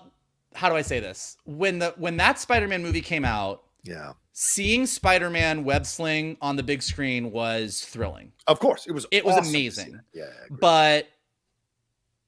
And Willem Dafoe as Norman Osborn was a campy masterpiece. But as soon as he put on that Power Rangers outfit as Green Goblin, I was out. Yeah, I was out. Didn't love. Yeah, I agree. I never really bought the Kirsten Dunst as Mary Jane. That just never really worked for me. And I think James Franco is doing some of the worst acting in his career all through these Sam Raimi movies. I mean, I liked Franco. I saw that James Dean movie he did on TNT, and I was like, this is a great actor. And then you watch him in these movies, and he's just like, hey, Peter, hey. It's not much going on. And now in retrospect, when I watch it, it doesn't really work. It really doesn't. And I'll give you here's a little writing tip. Here's a little story structure tip. Yeah. If your villain has a goal and they meet that goal halfway through the movie, the back half of the movie isn't very interesting. Yeah. So when Norman Osborn is like, I'm going to steal this suit and I'm going to kill everybody on my board so that I can do whatever I want, and then he does it. Yeah. That's also known as pulling a Vince McMahon. You don't kill everybody on your board, but you figuratively kill everybody on your board. All right. So what's your number 7? Now that we've got that controversial choice out of the way. I thought we were gonna have a fight. No way. So my number 7 is The Amazing Spider-Man. Oh, okay. Here's where we differ. Yeah, mine's a little bit higher on that one, but go ahead. Yes. So, well, what's your number 7? Oh, so my number 7 is Spider-Man: Far From Home. So we did get to the battle. We did get to the battle. How very dare. Yeah, I mean, it's okay. The European locations, I love the stuff with him and Zendaya. I love the stuff with him and Happy on the ship for sure. But I don't know. Jake Gyllenhaal gets a little much for me in that movie as Mysterio, and the whole idea of, oh, we've been working on this behind the scenes without you knowing it with the former Stark people. I was like, okay, fine. But it doesn't, I just didn't like Jake 100% in the movie. And then the way they screw him over at the end, I'm like, okay, fine. I love the JJ stuff with the JK Freeman coming back. I love that. Oh, J.K. Simmons, sorry, coming back. I knew that was wrong, but J.K. Simmons coming back. I love that, but like overall, I just thought the film. I don't find myself wanting to put it on. The whole Samuel Jackson twist as well. I love it. I'm the opposite of you. Okay, it's not. We'll get to where I have some rankings, but I will say so. No, you know what? I'm gonna save my defense of that movie until I get to it. But I will say so. Amazing Spider-Man 1, is higher than Raimi's Spider-Man to me because, as we already said, like a lot of aside from seeing Spider-Man on the big screen, a lot of Raimi's vibe doesn't really work for me. I don't think Amazing Spider-Man is the best movie in the world, right? But holy shit, Andrew Garfield and Emma Stone have stupid chemistry in this movie. Yeah. Like the level of chemistry that they have is so through the roof that it's like palpable through the screen, and watching the two of them flirt with each other is miles and miles of fun. Kurt Connors, they do a decent job of. Yeah, I like the lizard stuff is fun. Sally Field is in the movie. Automatically, Sally Field and Martin Sheen as Aunt May and Uncle Ben. I do love that Aunt May just gets younger and younger and younger in each version. But and I think Andrew Garfield, in retrospect, seeing how perfect Tom Holland is, he's not the perfect, but his wisecracking nature, his sort of fun that he was having in Spider-Man is something that Tobey never quite nailed in the same way. So I think he's kind of a better Spider-Man than Tobey was. Wow. That's a strong statement right there. I agree with you on all the points on Amazing Spider-Man. That's why it's a little higher for me on my list, because I really enjoy what we got with Andrew Garfield and the chemistry. Absolutely right. I think it's perfect. Stupid chemistry between them, but also the stuff with Dennis Leary really works as Gwen's dad. As Captain Stacy. Captain Stacy. I mean, the scene with them on the roof near the end, and man, that's a really powerful scene. And I was a guy who wasn't sure about Dennis Leary as an actor until Rescue Me and this movie, that I was like, oh wow, this motherfucker can act. So I thought he did an excellent job. So I like the chances that it took. Like, they didn't pay it off in the second one, but it was interesting that there was stuff going on with Peter's dad. What was the subway car? Like, there's stuff here that was a little bit of mystery thrown into Spider-Man that we hadn't seen before. Plus, I like the direction. I really enjoyed the direction of the movie as well. So that's why I have it a little bit higher. I think Amazing Spider-Man has a lot of potential as a Spider-Man franchise that Amazing Spider-Man 2 just like threw in the toilet. Yeah, really sank. Such a shame. All right, so then what's your number 6, man? My number 6 is Spider-Man 2. Oh, wow. You've dropped Spider-Man 2 to number 6. All right. Have you watched Spider-Man 2 recently? I did. It's a little dated, but there's still magic to it. But there is. All right. We're getting close to the territory of my list where I'm like, nothing above this is bad. Okay, fair. Like fair. Spider-Man 2 and X-Men 2 fall into this category for me of there was a solid decade where as geeks we all agreed that X-Men 2 and Spider-Man 2 were the greatest superhero movies ever made. You're absolutely right. Yes. And for that decade they were. Mm-hmm. Mm-hmm. Like X-Men 2 got everything right. It had a budget that the first X-Men didn't. It was awesome. And Spider-Man 2 with Doc Ock was a way better villain than their version of Norman Osborn was. The story made sense. It was great. Like you had some iconic moments, like Peter on the in front of the subway or the train. Yeah. Like there was these great moments in the modern superhero era where we have sort of perfected the superhero, sometimes perfected, not always, but where we have much stronger superhero films. Yeah. You go back and look at it and the cheese factor is through the roof. Yeah. It just doesn't hold up. The Raimi flares, the horror movie screams as the Doc Ock things, just like it doesn't quite land for a modern movie-going aesthetic. Yeah, I think there are a lot of us, Mike, and we discovered this in Multiverse of Madness. I think there are a lot of us who loved Sam Raimi in the early 2000s. But then as we got older and we got other directors to come in and do incredible work with superhero movies, we started to turn on Sam Raimi. And I think this is another example, putting it at number 6. The film that had been universally considered one of the greatest superhero films ever made, it does feel dated at times. Like I have it higher, a little bit higher, we'll get to it, but my thoughts on it, but just overall, I do understand why you might have it lower because it does feel dated when you watch it. So what's yours? My number 6 is Spider-Man Homecoming. I'm done with Geek Buddies. Live episode over. Live episode over, guys. I'm out. I mean, I like Spider-Man Homecoming, and I really enjoy the Tom Holland stuff and the interaction. Of course, the May stuff is maybe I move it up another. Maybe I move it above Amazing Spider-Man. Maybe. But I do like it. I think it's a great introduction of Tom Holland. You have Homecoming below Amazing Spider-Man. I do. I just kind of like Amazing Spider-Man. Oh, man. Guys. Homecoming a little bit. The stuff with Vulture gets a little... I love Michael Keaton as Vulture, certainly. And certainly there's the dread of all of that. But the daughter is so boring. It doesn't quite have that oomph that you want it to have. And I do enjoy Zendaya, obviously, and Ned. Those are great characters to throw in. Of course, Aunt May and the Robert Downey Jr. scene is really fun as well. But I just think it feels a little too simple for what I wanted to see from a Spider-Man movie. And so I keep it where it's at. But I don't find myself wanting to turn it on. Whereas I do turn on Amazing Spider-Man and occasionally watch scenes or occasionally watch some of the stuff that goes on in that movie a little bit more.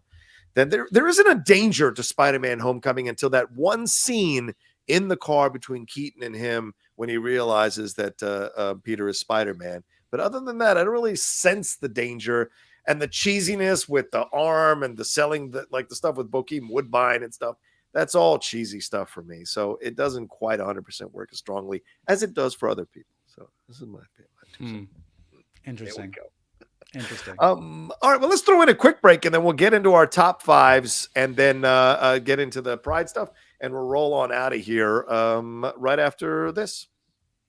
Da da da da da da, homosexual gay pride. Da da da da da da, homosexual gay pride. Da da, hey, it's gay pride. I tried to do double duty. On that one. That's good. Thank you. All right, so let's get to number 5. What's your number 5, brother? So my number 5 is Spider-Man: Far From Home.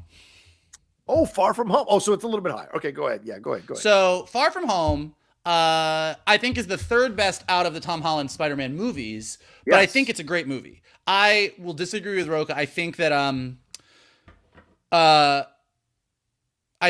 coming off of Endgame, and having Peter be like, I am fucked up about this Tony Stark shit that went down. I don't know where I fit in this superhero universe. I just went to space and I just want a fucking break from everything is a great kickoff. I think that this is where Zendaya really shines. You know, she's good in Homecoming, but this is where their relationship blossoms, and their chemistry might not quite be Andrew Garfield and Emma Stone level, but it is damn close. Yep. Like, they're adorable factor together, and her kind of figuring out that he's Spider-Man is like, it's all really, really fun. The Night Monkey stuff is really funny. Like, there's just a lot of really fun bits. It feels, and look, you're either on board for this or not, but the Spider-Man movies, the Tom Holland Spider-Man movies have this John Hughes high school kind of vibe to them that if you like that, it really works for you. Yeah. The Mysterio thing, I think a consistent thing through all the Spider-Man movies, the Tom Holland Spider-Man movies, is taking subpar villains and making them not subpar. And Mysterio, making him having worked on Tony Stark's holographic image projector, whatever it was called from Civil War, and hating Tony Stark and putting together this plan and kind of becoming this sort of new Tony Stark sort of guide for Peter Parker. I think was all really, really smart. And like that whole sequence when Mysterio goes full Mysterio on Peter later in the movie is an epic. It is a perfect Mysterio sequence brought to life in live action. And then I think it's a thrilling third act finale. And then you end the movie with outing Spider-Man, which was, I still think, one of the best post-credit scenes in any Marvel movie. I won't disagree with you on that. It's up there for me. I think it is. I don't disagree that maybe ultimately going on a European vacation was a little bit of a weird choice, but I think it ultimately kind of works for the story they want to tell. Gave us some really fun set pieces in different places, and it works for me. Yeah, and there's a little bit of charm with Ned and the Angourie Rice playing the actress who plays that character, having that whirlwind romance. She's Betty Brant. Betty Brant having that whirlwind romance over that time as well. Yeah, and that's what I mean. Like, there's sort of throughout the movie, there's sort of this like that summer romance kind of vibe, and like you have Ned and Betty over here, kind of like, oh, we're not into each other, we're into each other, we're super in love, we've decided to break up, while you have Peter and Zendaya figuring things out, and it's just adorable. Yeah. Which maybe like ultimately in the big scheme of comic book movies is not something you want epic, you want masterpiece, you want this stuff. But I find Spider-Man Far From Home to be adorable. Yeah. All right. Fair point. My number 5 is Amazing Spider-Man, which we already spoke about and I already gave my 2 cents about. So what's your number 4? Number 4 is Spider-Man Homecoming. Oh, okay. Yeah. Anything more you want to add to that? Yeah, go ahead. Well, I will just say that like, I think that, with Spider-Man movies, you're like, Spider-Man is such a popular character that there's this desire to just come out swinging. We're doing Venom. We're doing Green Goblin. We're doing this epic thing. And I think that they actually made the right choice. I think that starting the movie with sort of his little video recap of his trip to Germany from Civil War is a great way to get things off. I think him kind of thinking he's an Avenger now and then getting kind of smacked down by Tony and ignored is really fun. I think they use, I don't hate that he is sort of Iron Man's Robin in the Marvel universe. Like I think that was a fun choice. And I think this relationship between the two of them works really well. And then the big thing, I think Vulture is a dumb villain. Like, you mean in the comics? In the comics. In the classic comics. Like, he was always kind of a dumb villain. So anytime you can do something interesting with Adrian Toomes is great. And I think, again, opening the movie in the aftermath of the Avengers Battle of New York, and kind of setting this up that there's all this alien tech in the world and that's where he gets his stuff and he's selling it. I was like, oh, that's an interesting take. He's an interesting thing. But then, and you did speak to this, but the moment that you find out, like, I gay gasped in the theater when we went to see it, when Peter knocks on Liz's door. And Michael Keaton opens it. I gay gasped in the theater so loud that people laughed. Like, it was a brilliant, that by itself elevates it to me to like, that's a brilliant choice. And then the sequence in the car where they're at a red light, and the moment that Keaton realizes who Peter Parker is, the light turns green on his face. I was like, that's cinema. Get out of here. As Scorsese would say, that's cinema. All right, my number 4 is Spider-Man 2, which I think we already talked about. But I'll say this, it's the Doc Ock stuff that really solidifies it for me still. Yeah, I mean, there's such a great. I mean, I got emotional in Spider-Man No Way Home when Alfred Molina just asks Peter, "How are you?" Like, even just saying the line decimates me inside. I'm trying to keep from crying because I just loved their connection throughout that whole movie. The idea of having a mentor who ends up getting, kind of twisted and turned around because of these temptations, these things that are going on, the pain that he's in, the anger and the frustration. It works so well to see that, and Peter being this sentiment. Plus, when Peter's holding that thing up, having the interaction with MJ, that's a great scene when he's like trying to keep it from falling on her and everything like that. So I love that we're seeing a fleshing out more of Peter in this second film, him kind of standing up for himself, even if he's questioning how him being Spider-Man will affect everyone around him. So I like that. The Aunt May stuff, there's just more of that fleshed out for me in this movie than the first movie that I kind of really enjoyed. Plus, of course, the Christ pseudo, Messiah, savior scene in the train when he's being carried. That was awesome. The super subtle Christ imagery. Yeah, right. The really subtle nod to that. No, look, I do think that everything you say about Spider-Man 2 that's good. Yeah, I don't disagree with you that all that stuff is good, and it is more fleshed out than the first Spider-Man movie. Like, I think that's true. I just think that the Sam Raimi cheese factor and just the cheese factor of that era sort of does bring it down. Like, and not shocking looking at my list. I love the Tom Holland Spider-Man movies. I think they managed to like tonally nail Spider-Man while giving me a version of Spider-Man that I've never seen before, just because he's the MCU Spider-Man. Like, they're taking everything in the MCU that is different from the comics as you developed over 3 phases. Yeah. And that automatically puts him in a different position. And I like that story. So I'm a little biased in that sense. Okay. All right. What's your number? So we're up to our top 3 here. So what's your number 3? No Way Home. Ah, yes. That's 3. 3. Yes. That is my No Way Home as well. Yes. So included across in the world of live action, I think Spider-Man No Way Home is like the perfect Spider-Man movie. I think that's a movie that we are all really excited about, that I think we were also nervous about because that movie shouldn't be good. Yes, right. Like, we're gonna do this a third Spider-Man movie that pays off the Tom Holland storyline and the Zendaya and the Ned and all these characters, but also Doctor Strange is in it. Yes. And also we're going to bring in all the villains from the other Spider-Man movies. And also we're going to do Toby, and we're going to do Andrew. Yeah.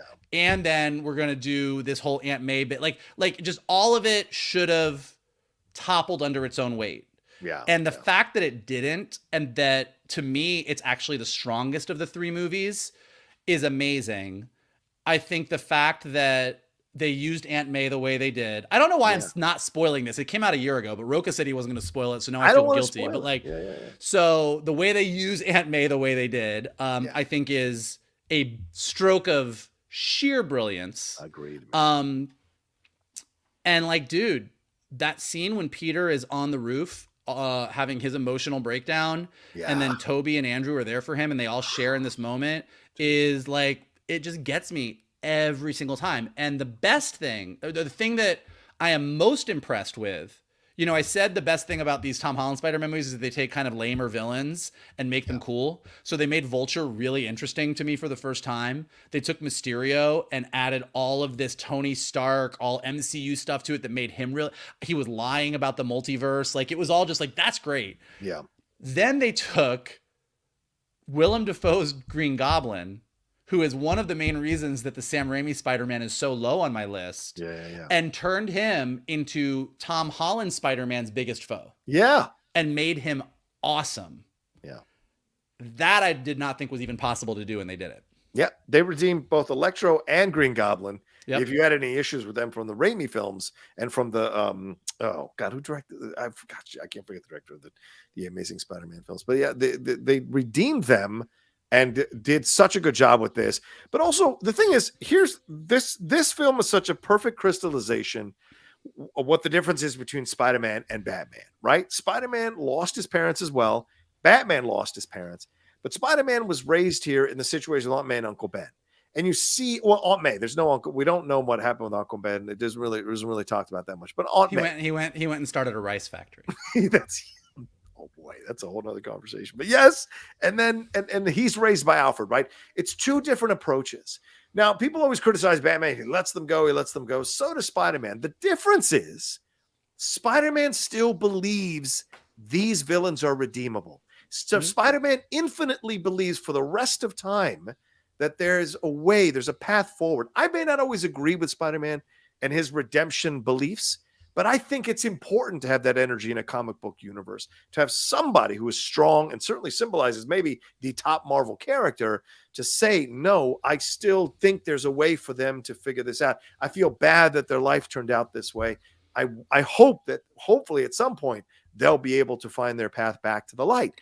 With Batman, it is, they are all villains, they're all criminals, but he does want them to find a way out and stop being criminals, but it's a much more harder edge to it, right? There's much more vindictiveness that he's working out. And I think in No Way Home, you see that with every one of his interactions with Electro, with Sandman, with Lizard, with Doc Ock, and with Green Goblin. Even Aunt May tells him not to blame Green Goblin because of, you've got to believe in the best of people. And I love that. And that scene on the roof that you mentioned with all three Spider-Man after what has happened with Aunt May, that is in the top 5 greatest Spider-Man scenes ever, just ever. And so, yeah. I also think it's a hard thing when you have this many characters in a movie, particularly good guy characters. It's hard to kind of figure out what everyone's perspective is. Why is everybody either working together or not working together? And so they made a really clear distinction. And it's smart because it's a distinction that is the emotional core of the movie, which is Doctor Strange is like, whoa, we pulled these people out of another universe. Not my monkeys, not my circus. We need to put them back. Gotta put them back. Doesn't matter. And then Aunt May is like, hey, it doesn't matter where these guys came from. If you can help them, if you have the power to help them, you have the responsibility to help them. Right, exactly. So you have Peter in the middle figuring out what to do, and you have Aunt May on one side, and you have Doctor Strange on the other side, and then you have Zendaya and Ned being like, Peter, we have your back no matter what. Dude, you gotta stop banging the desk. I know, I'm sorry. I'm really mad. I'm really passionate about this. But so I think that that's, so when you're thinking about structuring a story and, you got Marvel and Sony and you're like, here's what we're doing with Spider-Man 3. It's like everyone in the kitchen sink. Sussing out where everybody is in relation to your main character is like a hard thing to do. And when you do it well, like the way they did, it's like, okay, well, Doctor Strange's perspective is here. Aunt May's perspective is here. Here's your team. Peter, what are you going to decide? And all of a sudden, it feels really simple when you lay it out, but getting there and figuring it out as you're trying to put together that story is very hard. So the fact that they did it is why it's so high on my list. And also that finale. I mean, just the interactions they all have in that finale are just incredible. And the way that's directed action sequence wise is just off the charts. And having that moment where they check in with each other after they've tried to fight together for the first time. And they're like, okay, how do we actually figure this out? And then Garfield, you find out that impromptu, I love you guys that popped out of his mouth. It's so great to know that they've got that. So the easy chemistry of the three of them as well really elevates the film. I will say CB in the chat really quick. I do think we need to address this. Yes, the way that they resolve it, where he's like, just make everybody forget that forget about me. There's 5 different versions of that he could have said that wouldn't have ended as bad for him. So you do get to the end of the movie and he's like, make everyone forget. And here's the trade-off that I will I'm not defending it because you could have resolved that, but I think the payoff long-term of what we're going to get in these next Spider-Man movies and getting to go back to a Peter Parker that doesn't have Stark tech, that doesn't have a bunch of friends, that can't call up the Avengers, and really is having to Spider-Man on his own. Yeah. Even if the way they got there was admittedly a little bit clunky, I'm excited about the storytelling potential of what that is. Yeah. They did so many things right in that movie and cleared as high a bar as you've ever seen for a film, that I'm okay with that little bit of clunkiness at the end there. I'm actually totally fucking fine with it. So, all right, our number 2s, I guess, are the same. Into the Spider-Verse. Yeah. And look, I mean, we've been talking about the Spider-Verse movies for most of this episode, but I just think it, if you read the Miles Morales run, Bendis's run of Miles Morales when they introduced him. So good. They did such a great job of, it's a great story. And the Uncle Aaron stuff is all there. It's all really great. But the way they adapted that story for the big screen and then brought in the multiverse stuff with old Peter and Spider-Gwen, like Into the Spider-Verse is its own thing. It is not a retelling of the introduction of Miles Morales in the comics. Yes. It's this whole other thing. And it's so artfully done. And it just nails what's special about Spider-Man. The entire anyone can be under the mask, the multiple origin stories they go through where like Gwen tells her origin story and Peter tells his origin story and Spider-Ham. And just the fact that there's all of these Spider-Men and that in the middle of this whole movie is Miles figuring out who he wants to be as a person. And then the way they do the Uncle Aaron stuff and the way that Uncle Aaron is his Uncle Ben, it's just, it just nailed it and then that's not even getting into the visual style, which is just stupidly gorgeous. Yeah, it was such a groundbreaking film for so many reasons. In its approach, I think it elevated animated superhero films in a way that very few have ever done in the history of animated films, period, let alone animated superhero films. It was incredible. You're right, Michael. The visual styles is where you have to start with all the different ways. I mean, I rewatched about an hour of it again last night as I was just messing around with stuff after the NBA Finals game. I was like, oh, it was on. Fuck it, I'm going to watch an hour of it. It's just kind of mind-blowing how absolutely perfect the film is in its approach to its style and its vibe that it wants you to get. And the way it tells this story of a multiracial kid that doesn't pander to one side or the other. Yes, he's having a very American life, but he's got these influences of a Black experience and a Latino experience coursing through him as he's also finding mentorship from a white Spider-Man and having this interaction with Spider-Gwen and having that all kind of color where he's going after because he's trying to figure out who he is. We've all gone through that as teenagers. Who am I? What's my voice? Right. Where do I belong? How do I stand on my own? Yes, I am reminiscent of something that came before me, but how do I make it my own? And so all of that courses through this film so powerfully so that you're connected to the universal experience on a human emotional level, but then everything else you're dazzled by, it just gives it more of an effect on you as a viewer because the emotional story works so well and resonates with you at a very primal, instinctual level and visceral level as well. So, so our number ones are the same, even though Michael can't really talk because he hasn't seen it. Across the Spider-Verse, guys, is my favorite Spider-Man movie of all time. Here's the reasons why. Yes. I will tell you on Monday. There you go.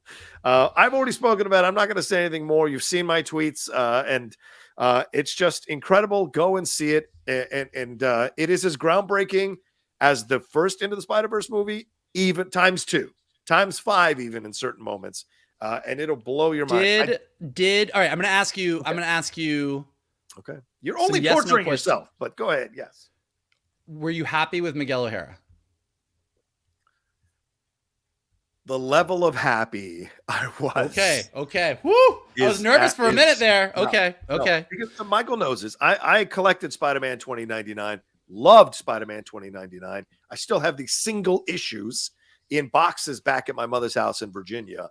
I have those, but those are cherished things. So when they introduced him at the end of Into the Spider-Verse, I was like, what are they doing with this? And when they said he was going to be a significant character, I was, okay, let's see how you make this work. And they made it work. He's so powerful in this movie, and Oscar Isaac delivering a great performance vocally, and of course, acting wise in the film as well. So yes, very, very happy. I had other questions, but I'm not going to ask. I refrain my questions. I mean, now I don't need to know anymore. I'm good. All right, let's hit a couple of these Streamlabs, and then we'll get to the Pride sequence here, Mike, and we'll wrap up because I know we're almost an hour and 45 minutes.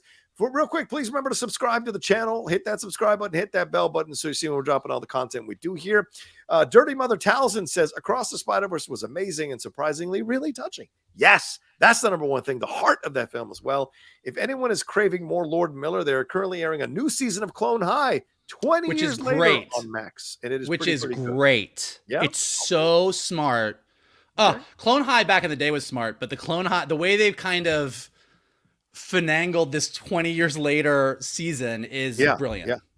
Oh, fair point. I need to catch up on Clone High. I've never seen it, so I should watch. You'll love it. Oh, there we go. Doug Developer says, loved Spider-Man 2. The train scene to me is one of the greatest comic book movie scenes ever. Seeing Peter scream in excruciating pain when trying to save the passengers gets me emotional every time. No wonder it has over 100 million views on YouTube, that scene. Yeah. Well, we talked about it. I agree. That scene is fantastic. Even though Michael may feel it's a bit on the nose, I still think it's just really subtle. It's very subtle. And one last super chat here from Andy Sewell. Let me see if I can bring it up here. He says, Clayton Davis at Variety put out a piece saying Across the Spider-Verse should be best picture contender. Would you agree or disagree? Yes, I agree. I said this, and I think in my tweet or on the hot mic last night, it should absolutely be considered for best picture. It is in my top 3 of the year so far. We're in June. So I would absolutely put that in my picture. I also agree, having not seen it, that it should be a contender. But no, just in general, I mean, it's the plus and minus of having that best animated film category.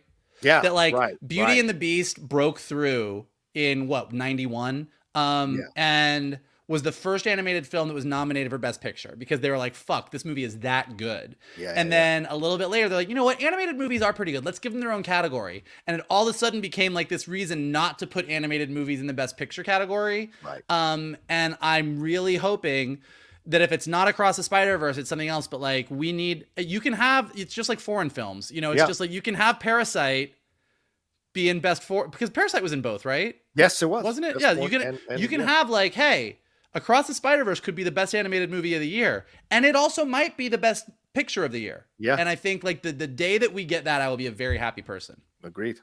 Yeah, and I think it should absolutely be nominated. And Clayton is absolutely right because he also said Dark Knight should have been nominated as well, which it should have been, which started the whole 10 numbers. All right, Mike, let's wrap up with your suggestions. We're in the second day of Pride Month here going on in the United States. I don't know. Is it global? Is it global Pride? I mean, listen, Pride is go.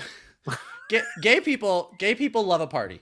Okay, fair enough. So Pride just sort of rolls through the summer at like, it's this weekend is Pride here. This weekend is Pride here. Yeah. I think November is Pride in Palm Springs. So in Los Angeles, Pride is this weekend, but June is Pride Month. So despite the fact that gay people will celebrate and be proud for as long as we can party until we collapse. Yes, June is Pride Month. So this is the month that every giant corporation posts happy pride and rainbows and then forgets about us on July 1st. But we'll take it. It's great. For June, let's all just celebrate and being gay.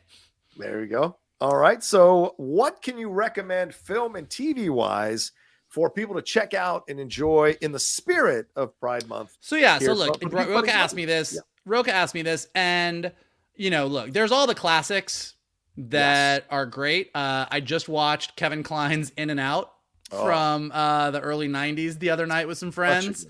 Great, fun, ridiculous snapshot of the way everybody looked at gay in the early 90s. There's the Birdcage, there's Tu Wong Fu. But for our geek audience, here are a couple things that I thought would be good. If you have not watched Heartstopper on Netflix, highly recommend. Whereas a lot of gay content is about struggle, which the poses of the world, like the struggle, the AIDS crisis, like all of the homophobia out there, which is absolutely important, and we should be talking about it. Heartstopper is based on a webcomic and graphic novel by Alice Oseman, and she also wrote the series, and it is maybe one of the most pure, beautiful, adorable, lay there with a big smile on your face as you watch these two little kids in a school fall in love with each other. It is a delight, with the added bonus of Olivia Colman being in it for a little bit as one of the characters' moms. So high recommend for Heartstopper. Check it out. Based on a comic book, counts as geek content. Go for it. Another one that you might not know, and John, I don't know if you saw this movie, actually. It's an older movie. But in fitting with the theme, it's called Pride. And it came out in 2014. Go ahead. It is a British comedy that is based on a true story, which it depicts a group of lesbian and gay activists who raised money to help families affected by the British miners' strike in 1984. And it is just feel good, cry with a smile on your face. You take all these gay and lesbian characters who want to raise money for these minors who are very conservative, very homophobic, and watch these two groups come together, and it is a goddamn delight. So high recommend. I will probably watch it, if not this weekend, then in the next couple weeks. Okay. Another one that most of you, I'm sure, have watched, but if you haven't, I'm just putting Steven Universe on the list. Steven Universe is one of the great animated series of all time. Rebecca Sugar, Cartoon Network. It is queer and beautiful and weird and crazy and awesome. And I'm sure that a lot of you have watched it, but if you have watched it, maybe it's time for a rewatch. And if you haven't watched it, go start at the beginning and just power through. It is one of like my top 5 series of all time. And the way they handle sort of identity and queerness and what love means is beautiful. And then my last 2 are actually 3. Last 3 really quick. One, another comic book, something you pick up to read. This is an oldie but a goodie. I know our good friend Judd Winnick listens to the show sometimes. Yes, Judd. My Friend Pedro. Judd Winnick was on Real World San Francisco with Pedro Zamora, who is one of the first, at least for me, one of the first major gay characters that I got to watch on TV on a weekly basis, who sadly died of AIDS. But Judd wrote a comic, I believe in 2000, called My Friend Pedro, about his experience on the real world and his friendship with Pedro. And it is still to this day one of my favorite comics. And when I talk to friends who are not really comic book people who want to get into comics, it's usually one of the things that I give them before a superhero comic, because it's not about superheroes. It's not about explosions. It's just a really touching story. And because Real World San Francisco was such a huge part of my early life as a closeted gay kid, it really means a lot to me, and it's just definitely worth a read. And then the last 2 both can be seen currently on Max. Harley Quinn and Our Flag Means Death. Oh yeah, good choice. So Harley Quinn is great. I'm sure a lot of you are already watching it, but Harley and Ivy is a romance for the ages, and it is a weird as fuck romance, but it works and it's lovely. And I actually, something that I did the other day, I went back and watched some of the early Batman the Animated Series Harley and Ivy episodes, and then went and watched some Harley Quinn, and seeing the development of this relationship over 30 years is really something. And then Our Flag Means Death is just a fucking wild ride that, when I started it, didn't know we were going full gay. And then we went full gay in the most ridiculous and funny, and Taika Waititi could only do this kind of way. So I'm anxiously awaiting season 2, and highly recommend season 1. There you go. I can only chime in with, kind of mostly, but I will say this, Bros. I think people need to rediscover Bros. If you haven't seen Bros, it's on Peacock. I thought it was fantastic. Really hated it didn't do well in the box office. And I would just like to say, if you haven't seen it, give it a chance, at least to support Pride. What do you got to lose? Watch a couple hours. It's very funny. Eichner is damn good. Bros is funny. Unfairly vilified, unfortunately. Bros is funny. And once you watch it, go watch Fire Island on Hulu. Yeah, yes, Fire Island with Bowen Yang. He's in both. So fair enough. And then one that I think that people forgot about from way back, and then with Javier Bardem, Before Night Falls. I think that's a really powerful one as well that I think people need to watch as well. That's the film that introduced me to him.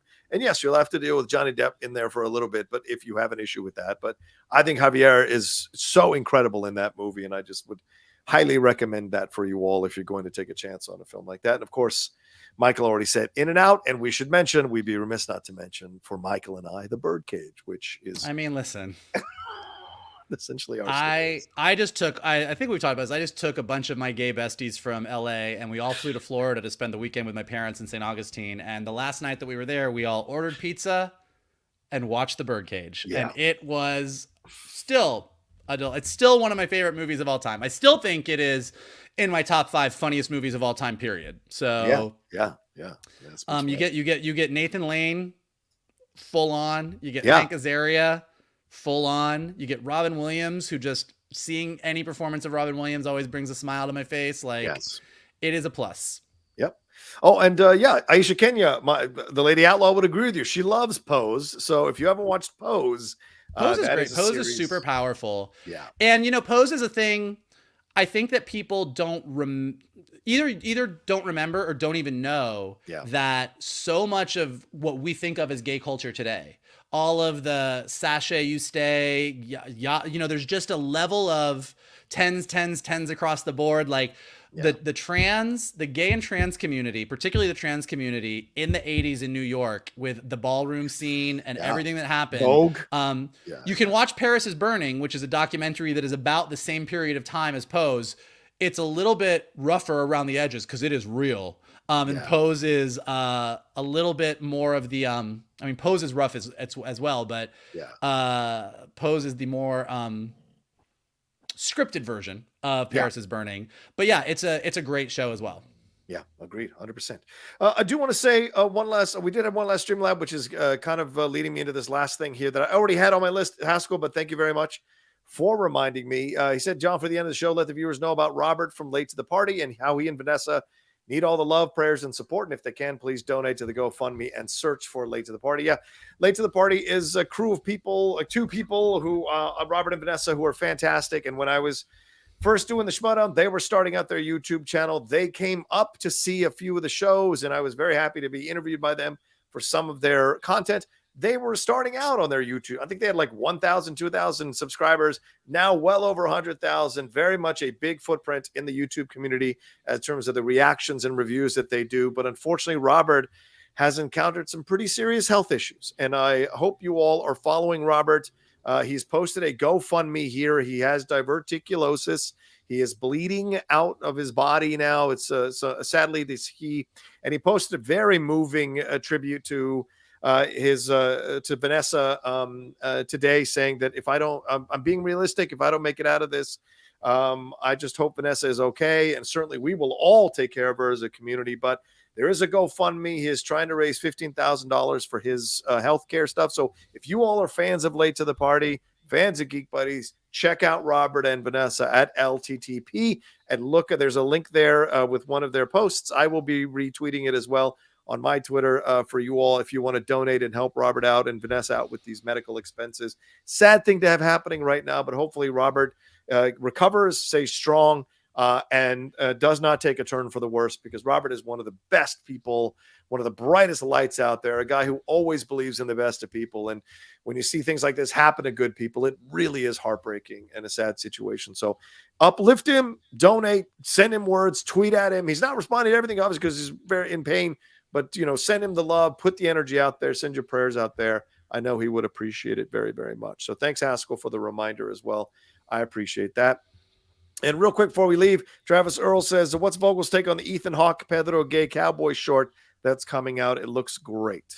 I'm super intrigued by this one. It looks like a sort of spiritual sequel to Brokeback Mountain. And I'm really curious to see how the take on Western gay tropes has sort of matured between Brokeback Mountain and now. And also Daddy Pedro can do whatever he wants. I'll go see Daddy Pedro all day long. Give me more Daddy Pedro. Absolutely. I love Daddy Pedro or regular Pedro. All right, well, there we go. Thank you all so much for joining us for this live episode of the Geek Buddies here on this Friday. We appreciate it madly. Michael, please, what do we have to tell them? Well, if you guys would like to follow us and you're not following us yet, what the hell are you doing? But if you'd like to follow us, you can do it on Twitter at @geek_buddies, on Instagram at @the_geek_buddies. If you would like to follow Rocha, he is at the Rocha Says. If you would like to follow me, I am at MKToon. And thank you guys all for joining us. This has been super awesome. It's been a super fun day. I don't know about you guys, but I love starting my weekend with a little live Geek Buddies. I love kind of like breaking down things in the week. And so far, it has been good for us because it has helped us avoid those breaking spoilers after we air an episode. So let's hope that trend continues. But if you would like to help us continue do what we are doing, definitely hit the like button below right now. Take a minute and do that. Subscribe to Johnny's Outlaw Nation page. Check out all the amazing content he's got there. The chat over here was great. Leave the comments below. Let us know what you think about everything. What are your rankings on the Spider-Man film? What do you think of Across the Spider-Verse? What do you think of the Ninja Turtles movie? What do you think of The Rock? Let us know all about that below. And if you are listening to us on a podcast, go ahead and leave us some comments and stars to help us go up in the rankings so more people can find us. And as always, the best thing that you can do is retweet this video, post it on your socials, send it to your friends, and tell them to hang out with your buddies, the Geek Buddies. There you go. We appreciate it. Again, you all hanging out with us, the lively chat and everything involved in that. Our friend Shannon McClung, of course, our fellow Geek Buddy, could not join us because he's out on vacation with his wife. So more power to Shannon. Enjoy it. He's down here in San Diego, so maybe what's that? He's making up for all of those she's my assistant cracks that he made in the last episode. He is. I'm surprised she didn't drag him behind the car down to San Diego, but yes, he's making up for it for sure. And we'll probably be hooking up at some point over the weekend, and we'll take pictures and put it up on our accounts. But yeah, give him some love as well. And we will talk to you next time with another brand new live episode or regular episode here of the Geek Buddies. Hey!